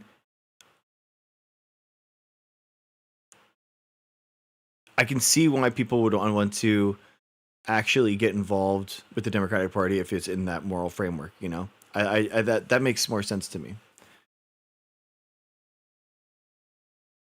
I'm gonna hold you to that. I would have previously agreed with you, but I just don't know anymore. Yeah, Preston, I mean, the question is, how do you deconstruct MAGA?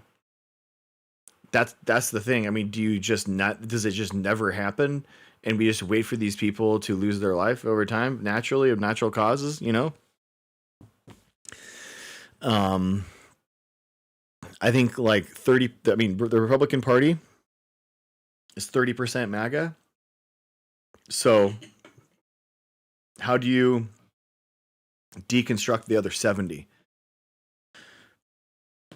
That's the question. Tallarico is not. Tallarico is the Democrat. Yeah.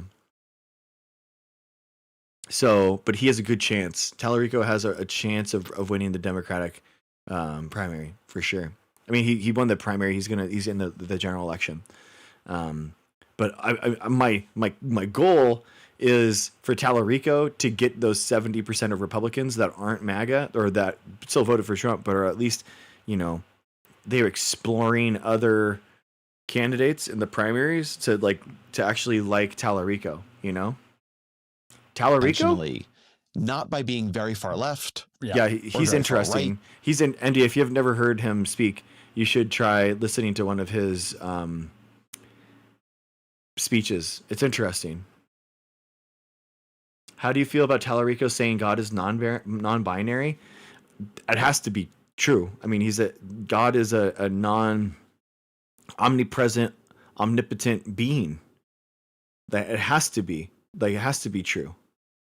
The idea that God is of one gender makes no sense. The expression of human is multiple genders, so therefore he or it or they or, I mean, I'm talking about it as in the God, not as in non-binary people. Has to be a reflection of that. So yeah, exactly. Like, God has to be outside of gender. That's the only thing that makes sense. Not by choosing a highly controversial issue, but actually by front-loading a religiously rooted decency that in part got him on Joe Rogan's podcast and became this signal that maybe he could do something other Democrats couldn't and win Texas. So I'm curious what you've made of him. Again, I would start with the thing that we've been saying about a number of these people, including Platner, and I think Abdul Sayed, is that he's like, if God is a reflection, if we as humans are a reflection of God, which, God, think how cringe that is, by the way. Just think about that. Think of all the other organisms that are alive throughout the universe right now. So just think about that. That doesn't make any sense. Like, but just think about that. But in this Christian world, if God is, if humans are a reflection of God, then therefore is God really not going to know what it's like to be a woman? Like, God has to know what being a woman feels like and what being a man feels like. So because if there was a feeling that God doesn't have, then that doesn't make any sense. Every feeling that humans have has to be something that God is capable of feeling. So one of them is the feeling of being a woman or being a man. Do you know what I mean? Like, it has to be the fact that God has that feeling. Do you know what? It doesn't make sense. Can you be a scientist and believe in God? Sure, yeah. Because God is, and so am I, so I am God. Boom. Yeah, exactly. Do you know what I mean, though? Like God has to be able to believe in not only the things that that humans are capable now, but also in the future as well. So I've never heard of you, much less subbed. You're gonna unsub. Okay. Thank you, Kelsier. Cluster. Thank you. Appreciate you. It's the Israel lobby. I paid them, and you guys are all you're all mandatory subs because of that. No, but really, like for example, like this is one of my things when God created was an author, right? And wrote a book. Like God has to have purposely chosen to be an author for a physical book because God knew that humans were capable and would eventually create the internet and social media and TikTok. So therefore, God chose to be an author rather than a TikTok streamer. Necessarily. It has to be that case. God has to know of not only what humans can do, but what they're capable of. So in that same way, God has to know what the human experience is in every facet. Do you know what I mean? So like he has to that's just so therefore God is outside of gender, sex, all these physical constraints that humans exist in.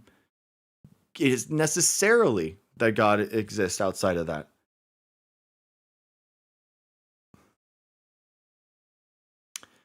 It took us time to get to the tech. God has no time. Well, true, but it's also timeless, right, Michelle? So it's like there's all the possible infinite ways that time could go forward. God can see that. So therefore, he can know that the internet is possible within human technology. I know, it's been crazy. I've gotten like 500 subscribers in the last like 2 weeks, 3 weeks. It's been amazing. He's charismatic in the ancient Greek sense. And I think obviously the sort of pastoral tradition that he's coming out of means that he's both naturally charismatic and also has access to a set of rhetorical tools that have been developed literally over thousands of years to grab and hold people's attention, right?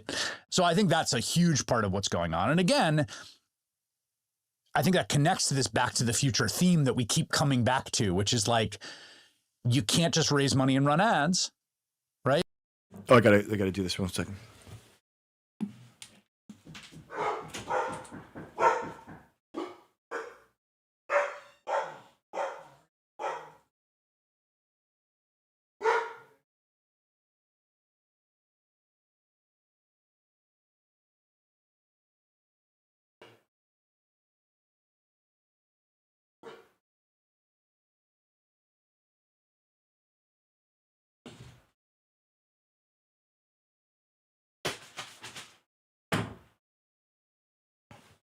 Sorry.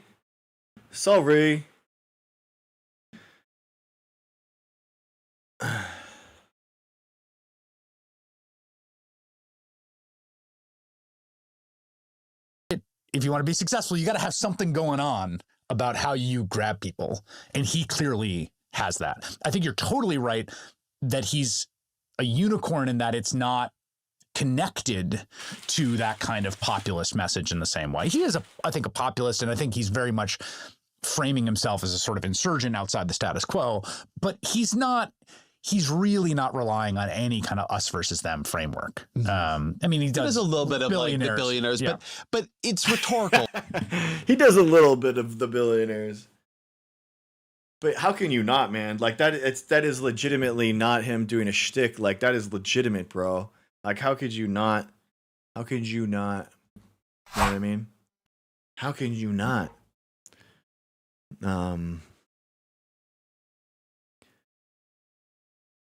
Flourishing. It's not the core in the way Platner is like, that is Platner's thing. It's what comes this out guy of is a his former chest. president of his college Democrats. Yeah, exactly. Like he is a different type. Yeah. He is a person who has Totally wanted agree. to run for president. He's a Teach for America kid. Yeah. Right. He's That's not such a great person who has been failed by American institutions. He is not a person who you feel harbors a great anger at the Democratic establishment. You know, he's a state representative. And I think that's an interesting dimension of him. But he also has a quality that Platner does in a different way, which is that, well, I'm not saying he was cast in the sense that somebody came out and found him the way they came out and thank you found guys. Platner. Dude, I have 10 of you are now members of the channel, dude. Thank you guys so much. Thank you. 10 memberships on YouTube. That means a lot to me. Thank you guys so much. Yeah, Preston. I think so. Like, I mean, D really is the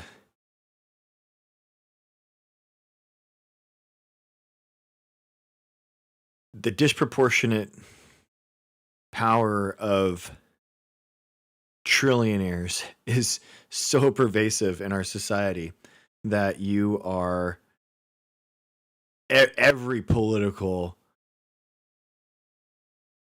ideology is forced to deal with it. It just is what it is. He does look like what he is in the same way that Platner looks like what he is. I mean, a lot Dude, of it's that that is so true. That's a really good observation. Like, Tallarico looks like a school boy. And I use boy specifically. Like, he doesn't look like a man. I'm sorry. You know what I mean? You know what I mean? Like, I'm sorry. He looks like a boy. He looks so like he looks so small and childish. I guess I'm not saying that in a pejorative sense, that he just looks young. But he looks like a schoolboy. Meek. Yeah, Michelle. Yeah, I'm not trying to be. He's 36. I thought he was way younger than that. I'm only 4 years older than him. Are you serious?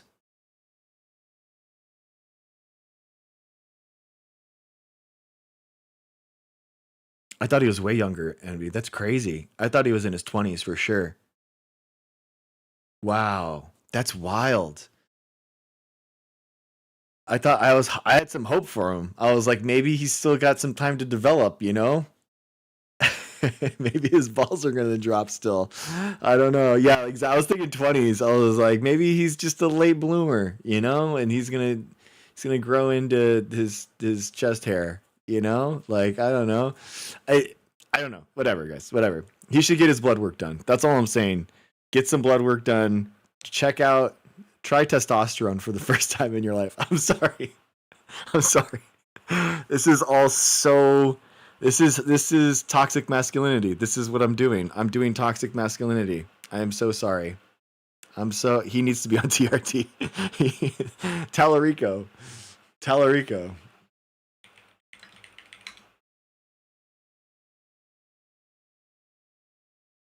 Yeah, he's 37. Oh my God. There's no way. He's 37?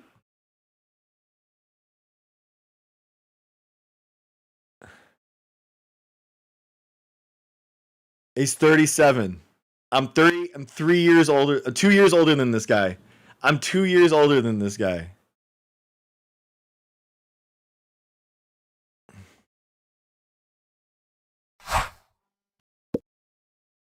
I'm sorry.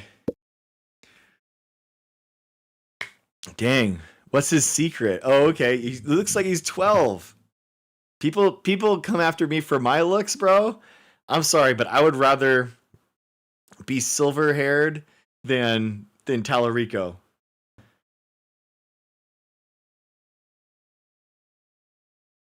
Look at this. This is him teaching middle schoolers.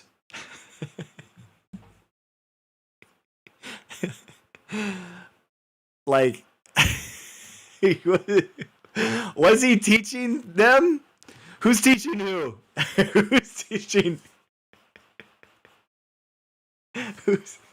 Who's teaching who anyway? You know? Come on. There's like some type of like, you know, thing where they have to talk about shaving a beard. He's like, I have no idea. One of his middle schoolers is like helping him. Is he doing a class presentation?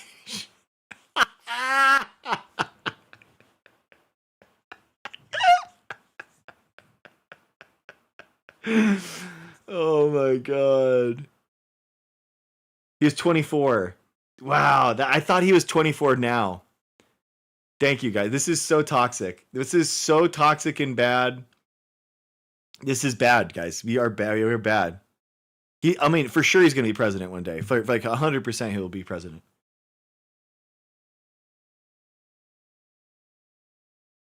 Wow, dude, look at this. Look at this electoral history. The Texas House of Reps, 50.9 to 49.1. 2018 special election too. Wow.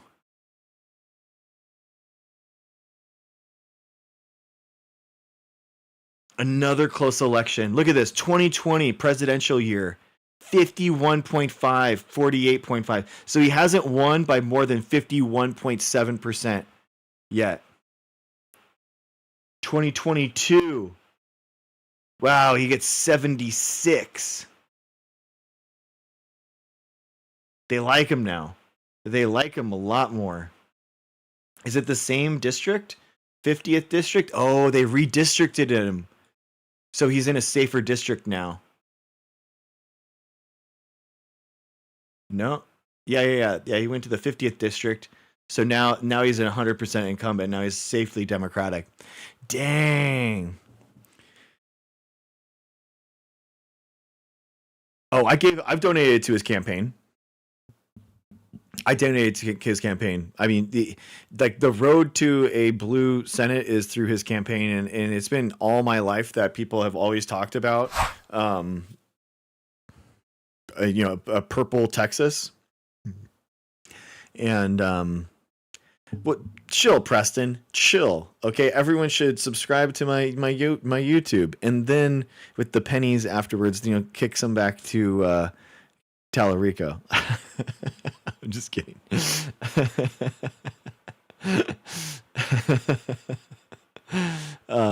Yeah, dude. For real, yeah. He's an amazing. He is a talent for sure. I'm just kidding, guys. I'm just kidding.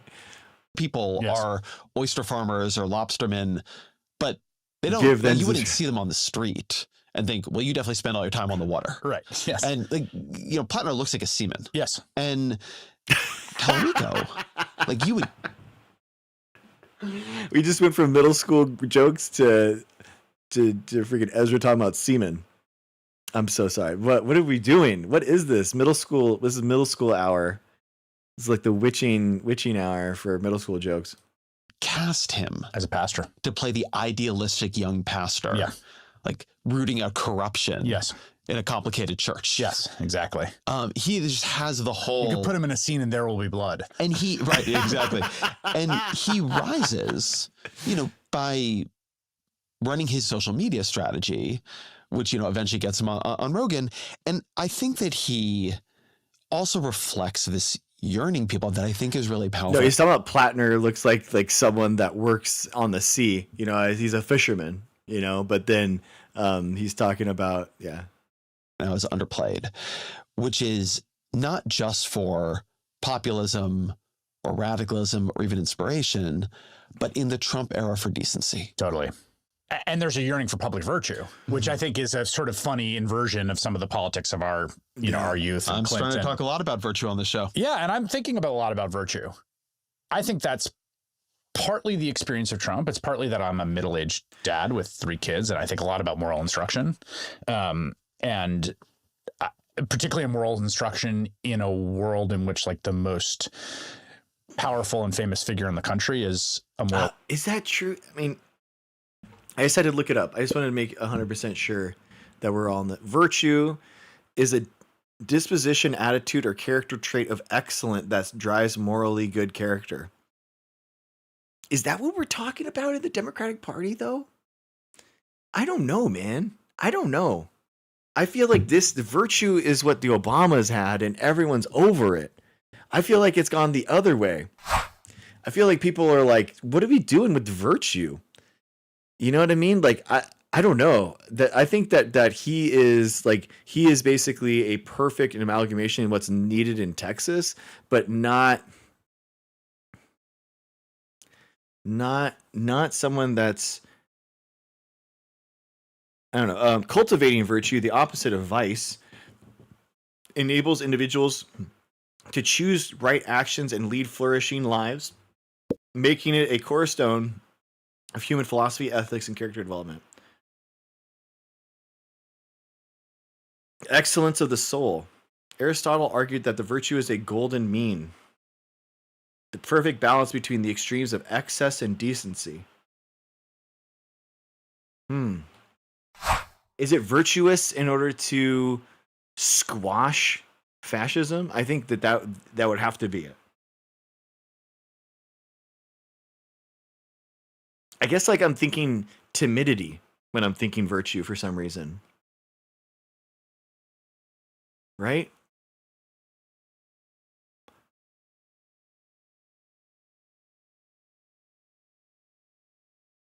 We yearn for virtue.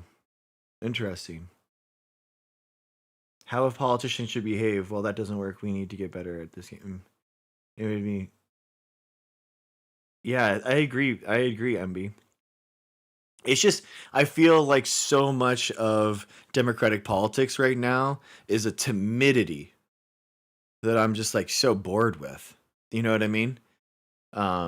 That's why that's the style of my debating and my argumentation and like this channel is to be more thorns and knives out kind of thing, you know? So that's why, yeah, interesting. I guess I'm just, you hear all these words, you know, and it's like to actually see what they mean and kind of just blank slate, try to pull things back into what we're actually doing. It's interesting. It's interesting. Degenerate. The other thing I would say is there's different kind of vibratory levels that different. He bites back. Yeah, Newsom does. I like Newsom's style, but how I like it. I appreciate it. He is doing exactly what these guys are talking about, and the fact of like the attention economy. He does a really good job of that. Yeah, exactly, user. Yeah, I feel like the right side is always aggressive, so I have the tendency to recoil. Yeah. Dude, sheepadoodle. Guys, we're gonna I actually this is a really good thing. I'm so glad you said that, sheepadoodle.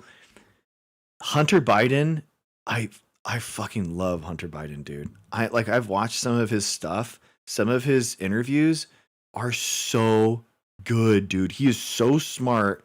He is so on point with so much stuff. I am like, bro, like, can we get like a Biden like era? Dude, that's okay. I'm so glad that you said that. Dude, you're spitting fire. I wanted to watch that. Actually, I'm gonna put that on my later thing to react to, and I want to listen to that, dude. Yes. Hunter Biden as Candace Owens. Yeah, dude.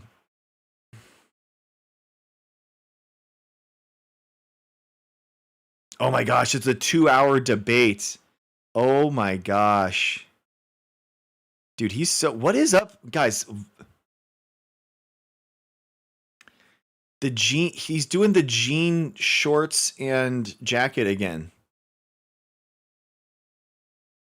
You don't like timidity, yet won't take the chance on Platner. Platner, the problem with Platner is squarely with like his, it really is like the Nazi tattoo stuff, and then his personal stuff like is just kind of weird. Yeah, I think that there's more skeletons in the closet for Platner that we don't know. And I don't like having that feeling of like, do you know what I mean? Like I'm scared, you know, I'm scared for what's in the future with Platner. Like I don't trust him. Do you think that Hunter Biden is setting up to run for something? I don't think so, Michelle. I think that he's so downtrodden about politics, and I think he's just spitting fire, throwing blows. He feels so attacked that he has nothing to lose anymore, and he's kind of going out there to clear his name, and he's in debt. So Hunter Biden is massively in debt right now. So that's the other thing, dude. Like the Trump family are making billions of dollars off of their presidency. The Hunter Biden is literally like $1 million in debt. So he's like, it's just comical that people actually thinks that he was enriching himself. It just isn't. Coalitions play on, and I do think that like the appeal for connection, brother and sisterhood, solidarity, unity, that was the thing that Barack Obama was able to marshal. And that's still deep in the progressive soul. I think it's deep in the American soul. It's the what? Platner's 41? User, you're exactly right. Yeah, Platner's 41 and looks 30 years older than Tallarico. You're right. You're exactly right. Oh my God, dude. Oh my God.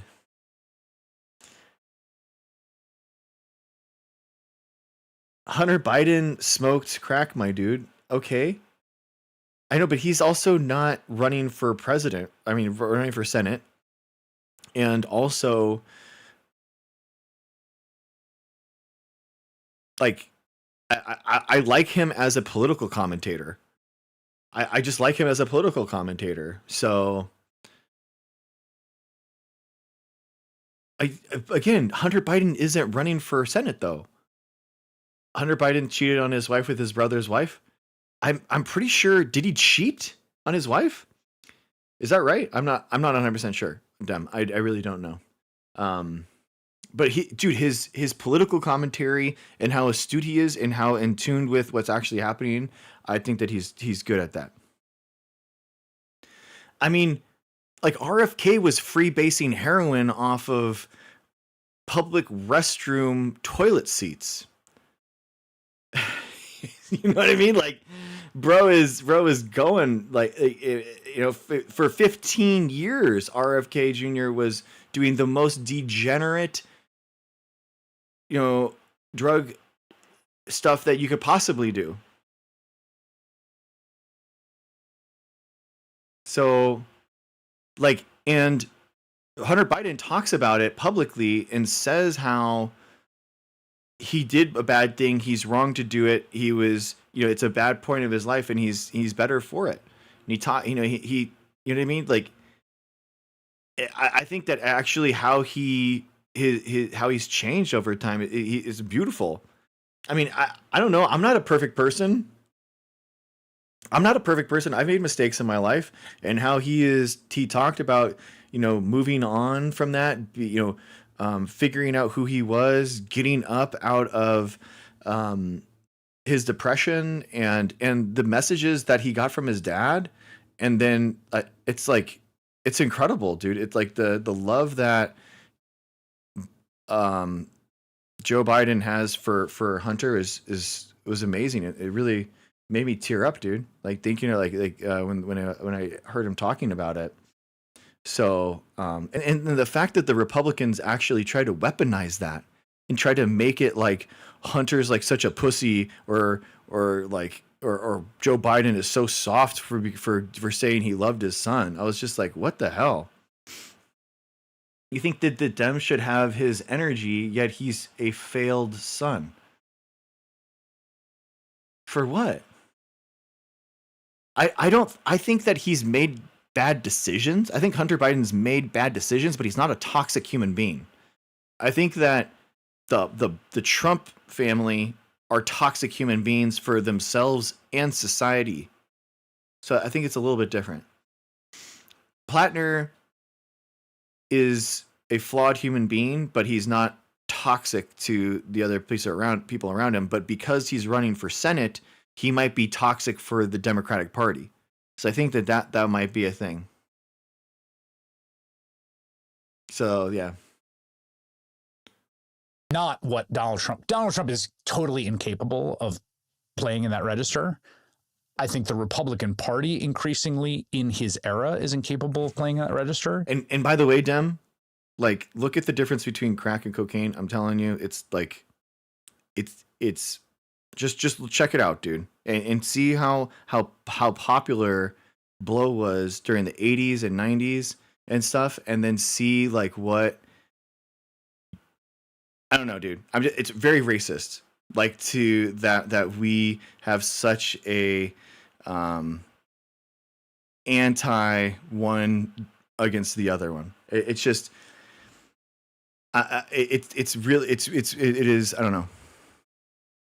How am I the only one defending Platner, but you don't give him the same grace you do failed son Hunter?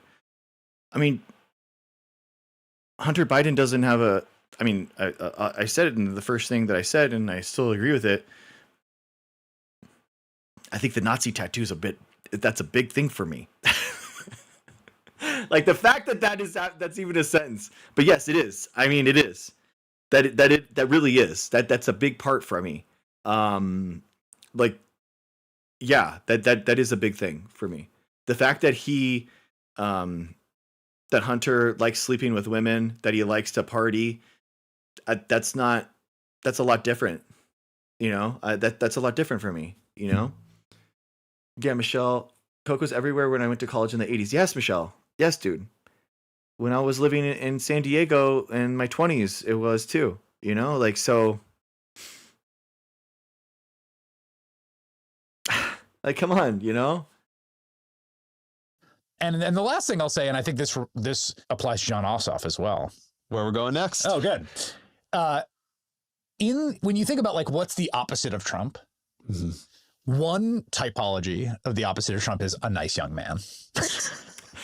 Like, what's the opposite of Trump? It's like a nice young man. Well, let me hold. James Talarico's a nice young man. Let me hold before we go to John Ossoff and the different Obama registers.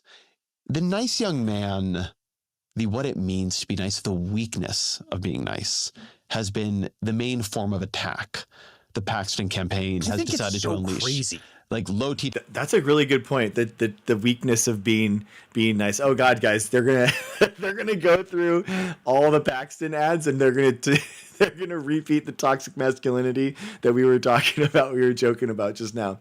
The amount of bad press he gave his father was excessive. He's a big reason Joe was seen as a failure. No, I don't think so, man. I think it would have been anything other than that. You know, like I think it would have been whatever. They wanted to lash on at anything and everything. It's just that was the thing that erroneously the Republicans thought of was a moral failure, and they drummed it up. So I'm not going to let the Republicans decide who I and how I care about something. You know what I mean? Like I care about the Nazi tattoo because that's something that I care about, not because that's something that the Republicans will care about. You know what I mean? It's a primary thing for me, not a secondary thing. Like we should decide for ourselves what we care about. Oh, Padres for sure. For sure, Sheepadoodle. Talarico, Tofu Talarico, Talafrico, which now the Talarico campaign has Talafrico shirts. I think that one was Talafrico. Let's go. But the weakness they think they have sensed is that people want strength. Yeah. And no. The tattoo, no, user. Talarico does not have that too. It was Platner. That was wrong. No, I don't know I don't know. Sheepadoodle. Stop. That was not right. We have to put that. No, it was. Okay. We're all. Okay, Dem. I guess I'm okay with like the decriminalization of things that people can do on their own time for fun, and that's kind of like what I feel like is that's what I feel like. I think that RFK and those type of people are degenerate outside of the substances they use in order to free their mind. if that makes any sense. So, like, I'm definitely okay with Hunter Biden using services with women, older women of age with consent, versus like what Trump is doing, where he's going to islands and having babies with 13-year-olds. Okay. Yeah. You know what I mean? Like, we're talking like completely different things, right? And I don't look down on people who use like any types of substances in order to, you know, free their mind. You know what I mean? So, you know, bro, I mean, would you look down on me if I said that I have in the past? Like I have a PhD. I'm a dad. I have 4 kids. I contribute to society. You know, like some of us can like party hard, play hard, and study hard. You know what I mean? Like I don't. Yeah, I don't think that it's as black as white as you say. A nice young man who wants you to like him and speaks often of his own humility and has a vegan girlfriend is not strong enough for Texas. I mean, that's a charitable version. They're calling him the F slur is what they're doing. I Yes. mean that you're giving a charitable version of what the actual and I mean, is. and actually quite literally, like, you know, you have Stephen Miller saying the first transgender candidate. Yes, right. Yeah, You know, yeah. he's Oh a my queer. gosh. Yes. It's Stephen Miller of all people, dude. You have Stephen Miller saying the first transgender candidate. Democrats made history in Texas by nominating their first transgender senate. Oh my gosh, dude, is oh, thank you, Michelle. Thank you for the YouTube like and donation, guys. Thank you so much. All of the super chats are amazing and very much appreciated. I've come across a lot of vegan lives lately. Yeah, dude. I mean, me too. I'm hanging out in a lot of them too. I think vegan lives are really interesting and important to listen into because they're all important issues that even if you eat meat, they're all issues that we should care about. We should care about animal suffering. We should care about how these animals are treated. We should care about food waste. We should care about alternative meat options. We should care about eating plants. We should care about eating healthy. Like, they're all issues that are really important, I think. Yes, Dem, I would.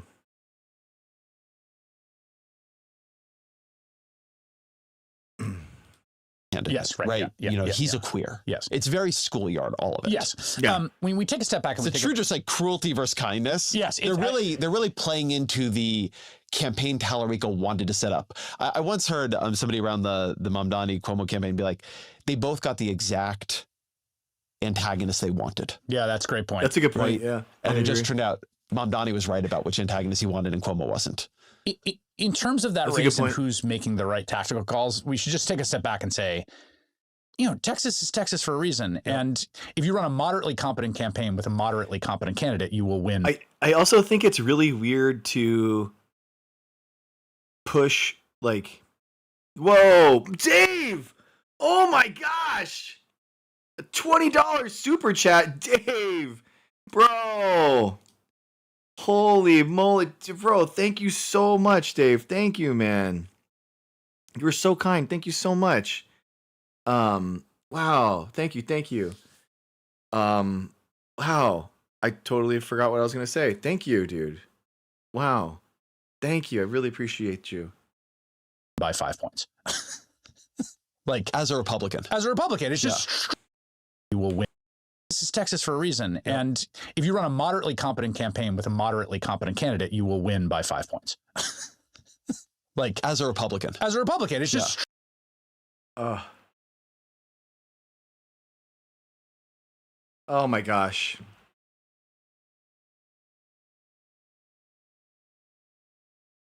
Misinformation.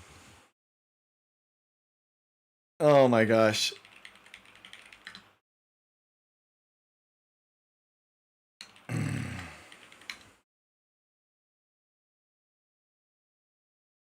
One second, guys. Got a misinformation ban on TikTok. It's not ignoring the comment. I talked about it. I literally talked about it, dude.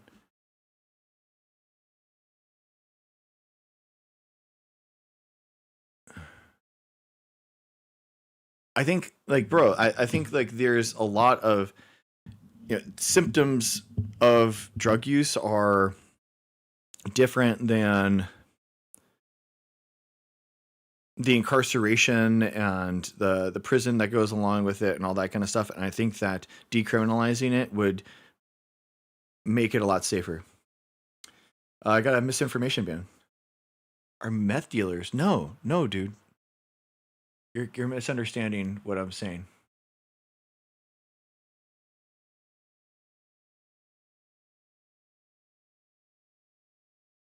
Okay, yeah, we gotta. Sorry, we gotta.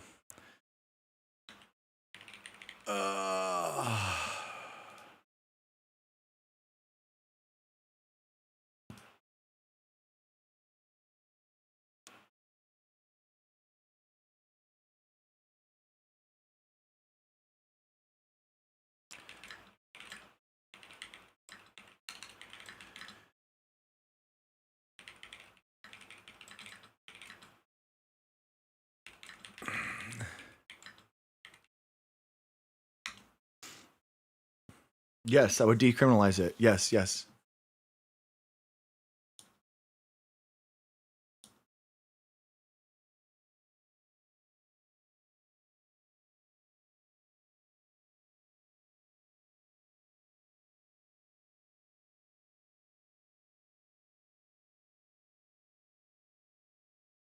Okay. Okay, we're back. Well, and kinda. We are back. I don't know if we are. True. It's true, Michelle. Everyone will have to come here. That's so frustrating. Whatever. A misinformation flag. I understand. Oh, Shibadoodle, what's up, dude? Thank you. I understand that I was using non-TikTok friendly language, but I figured that I would get a ban for saying something along the lines of not misinformation, but yeah, there you go.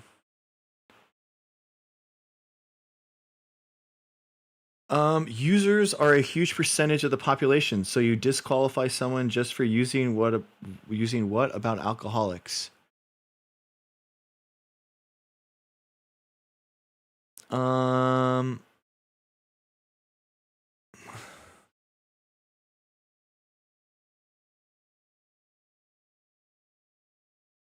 Oh.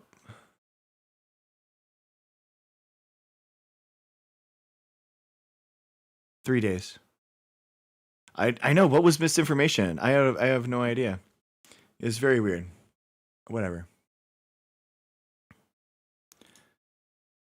Yes, Prez. Gotcha. Yeah, exactly. Prez, you make a big point. Like alcohol, Adderall abuse. Like, there's a lot of like ways that drug abuse like runs rampant in these communities, and I think that basically adding on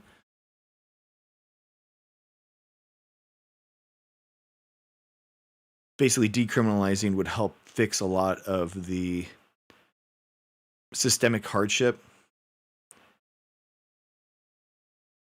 and focus more on alleviating the actual symptoms.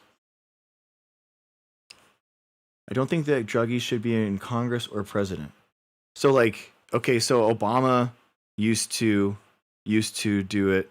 He used to smoke weed. So that you don't think that Obama should be president? And I don't think that like druggies, like, dude, you realize that it's legal in California. Like a lot of us just like smoke at the end of the night in order to like hang out and just chill, like with friends. You don't drink with friends, but alcoholics seek treatment. So you think that alcohol can be used safely and effectively. So again, like, see what I mean? It doesn't make any sense. Current. Wait, current.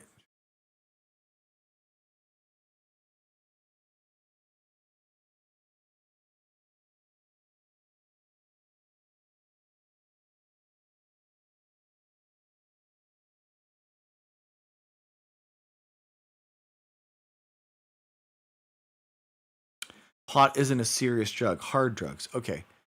Okay. I think that you're just a little misinformed of what hard drugs are then. And, you know, that's the thing.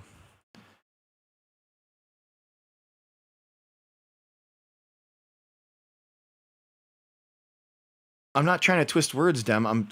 You're in chat and you're saying things that I'm trying to like parse out, and I'm trying to like converse with you. I'm not trying to be obtuse. I'm just trying to read what you actually mean.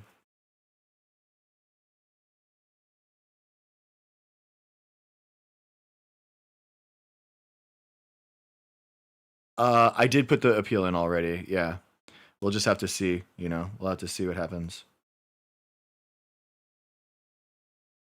When's the next debate? That's a good question, man. I'm banned from modern day debates, so I don't think that that's going to happen for a little bit.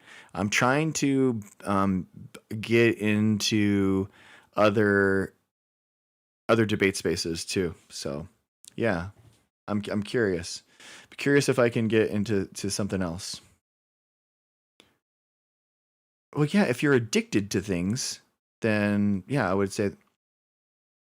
I mean, I say that in jest. I mean, he didn't return my emails afterwards, and so I don't know if it's like a ban or if he just got frustrated with me in the last debate and he refuses to have me on. But personally, I don't know if I would go on there again, even if he invited me back, because he advertises in that space like homeopathy and naturopathic medicines that danger people and harm people. And I can't have myself up there with my credentials basically saying that this is okay. Like the stuff that he's advertising on there harms people, and I'm against it. And I'm literally, my whole platform is going after these companies, trying to expose these disinformation people. And so the idea of him kind of coming up and using my face and my likeness and my debate in order to sell homeopathy ads, I'm not okay. I'm not okay with it. I didn't. No, Tony, I haven't. I did. Yeah, I debated Kent Hovind. Yeah. Mm-hmm. Check it out. Thank you. I thought it went well. I know people. He was not. Yeah, I think that. Yeah, I am appreciative that you said that. Structurally there. So you really got to screw things up. If not more than 5 points. Yes. I mean, 10 to 5, right? You run a bad campaign, it's 5. You run a miserable campaign like Ted Cruz did in 2018 in a really, really good year for Democrats, you win by 2. What I would say is about Paxton is that he's kind of the worst of all worlds in this way, which is that Ken Paxton is someone with a lot of baggage. He was impeached. It was like ivermectin boxes, naturopathic stuff, like herb stuff, basically things that are making unfounded medical claims. So yeah, that's really, it's tough. I actually did a debate on a panel like 1v8, which was really good. And then also the Kent Hovind debate, which is good.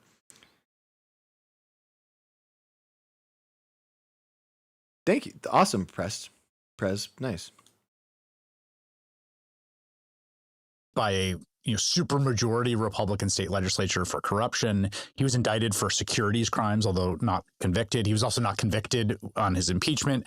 His wife recently divorced him for what she called were biblical reasons. There were a number of his ex-staffers who came out with a statement where they talked about just how awful he was as a boss and in his public positions.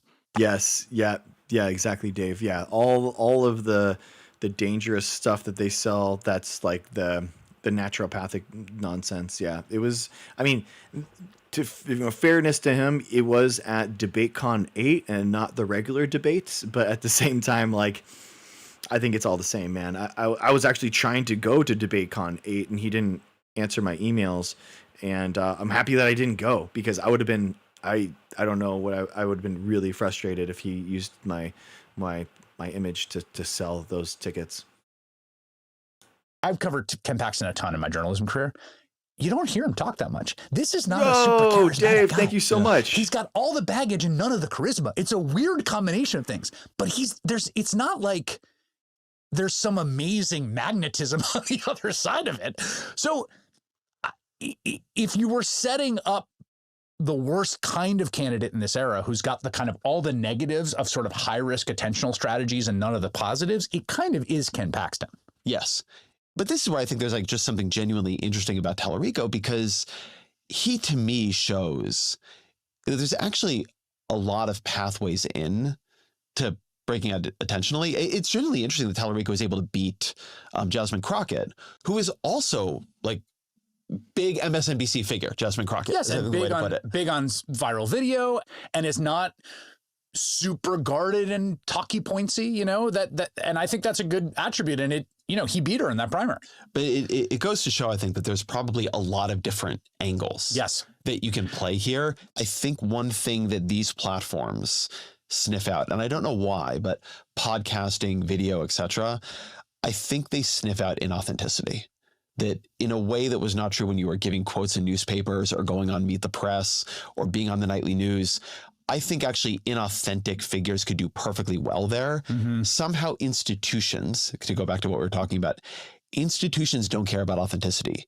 They actually want you to change who you are to conform to what they need. Yes. But these sort of anti-institutional spaces, they do. Yeah. There's something about them where people, I always feel this when people are on the show, the first thing the audience can sense is inauthenticity. The first thing they can sense is you not telling them what you really think. Yeah. And you got to be, I think that's such a good point, that you have to be some version of your actual self to figure it out and to do it right. Rahm Emanuel is not, in my view, likely to be the Democrats' 2028 nominee, but his... No way, dude. Rahm Emanuel, like, it was so weird. He spent so much political capital attacking fellow Democrats and people that cared and like were the biggest fans of Obama in the campaign, and then he dogged on him. I was like, what? I couldn't believe it when he did that. Somewhat unlikely presidential campaign is going to do better than I think people realize it's going to do in being a sort of force in the primary. Yeah, because he is fundamentally himself. Totally. Yes. In all places. Yes. And so that allows him to just sort of attack and run plays and be compelling. And also he's got to go back to the risk calculation, he's got nothing to lose. He can say yes to everything. And he's a high risk personality. Yeah, he's got a high risk personality. He's an unusual, highly institutional figure. Yeah, who's very high risk. Has very, very, very high risk appetites. Yeah. Speaking of 2028, we talked about AOC a little bit ago, and I think she's one of the big figures here. But what have you made of John Ossoff's emergence as like a cross-ideological 2028 dark horse, a person who I've been talking about for a while, but Hassan Piker is talking about, you know, Matt Iglesias is talking, right? Like, you know, Michelle Goldberg just did a great piece on him. There's something interesting in what people are projecting onto John Ossoff. I have been jokingly calling him in our team Slack the Lisan Al Gaib, which is a Dune reference to the like the Chalamet figure who is essentially the kind of chosen one, right? The foretold prophet. This is a joke, just to be clear. I know it's interesting. Like John Ossoff and Tallarico, I feel like they both kind of have the same like milquetoast politics with. But it seems like Ossoff is more genuine, more approachable, more like someone that you would actually like befriend, you know, versus Tallarico is a lot more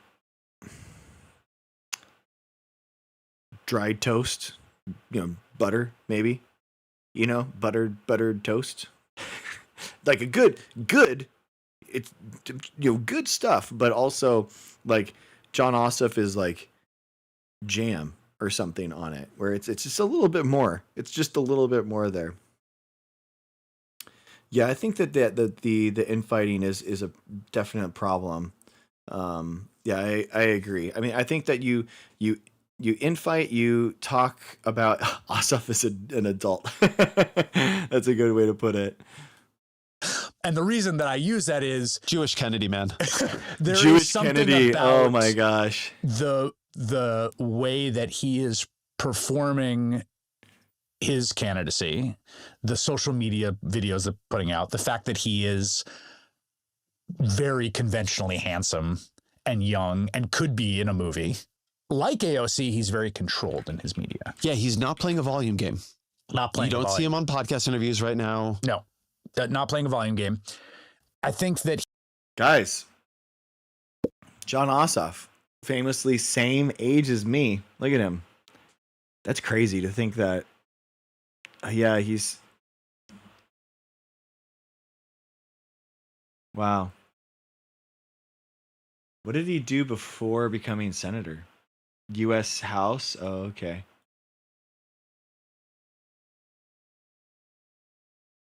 Man. Imagine like just not spending 17 years in the lab and trying to like solve problems that exist in the world and trying to like make things that could fundamentally help people and contribute to knowledge and academia and discovering new things about the world and just going right into politics right at freaking 18. Yeesh.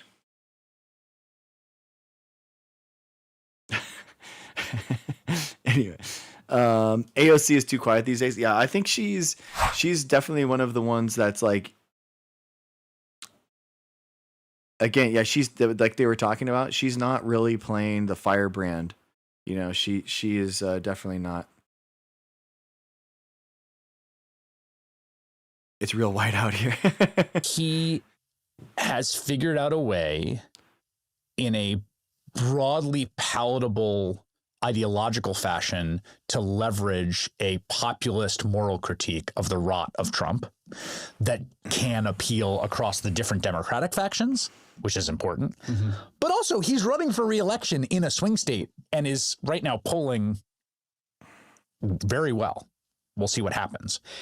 But if you back up a couple of years, if I said to you in 2024, which of the, or 2022 or whatever,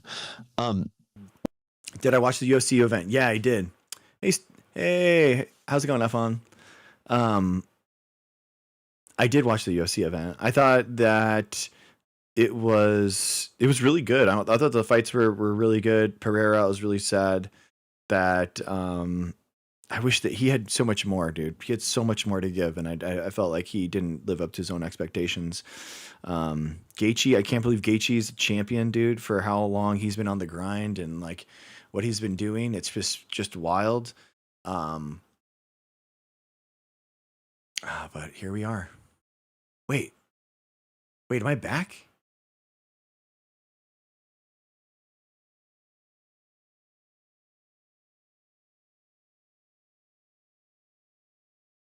Oh, wow.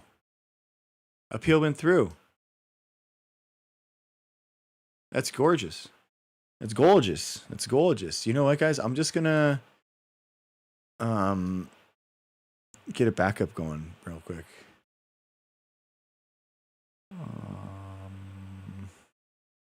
Cool.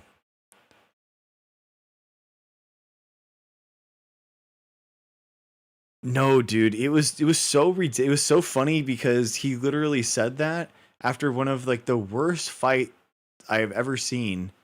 It was such a joke, you know. He was in his armbar attempt was so funny. I made a video about this. Like he literally did a worse armbar than my 3-year-old.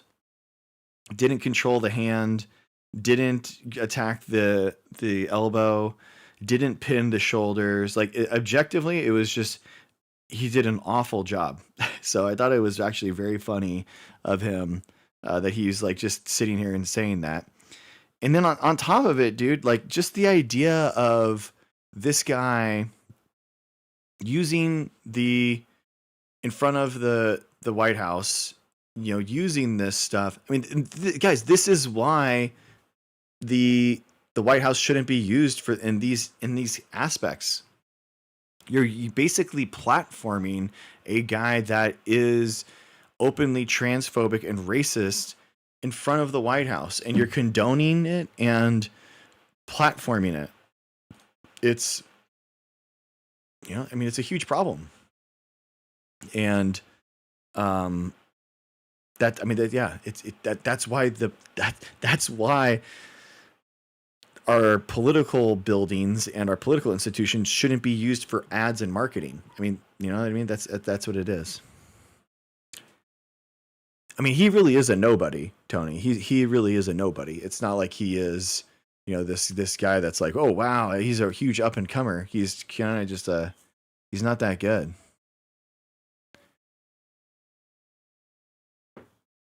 Yeah.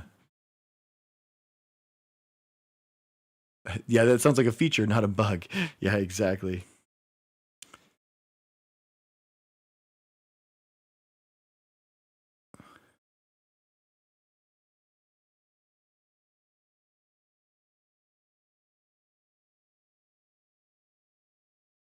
Oh.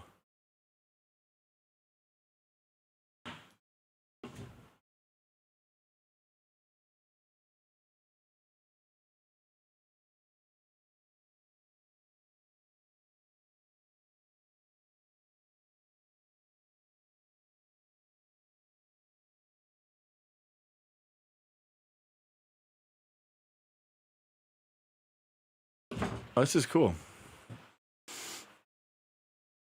I would not be able to take him in a fight. I would never be able to.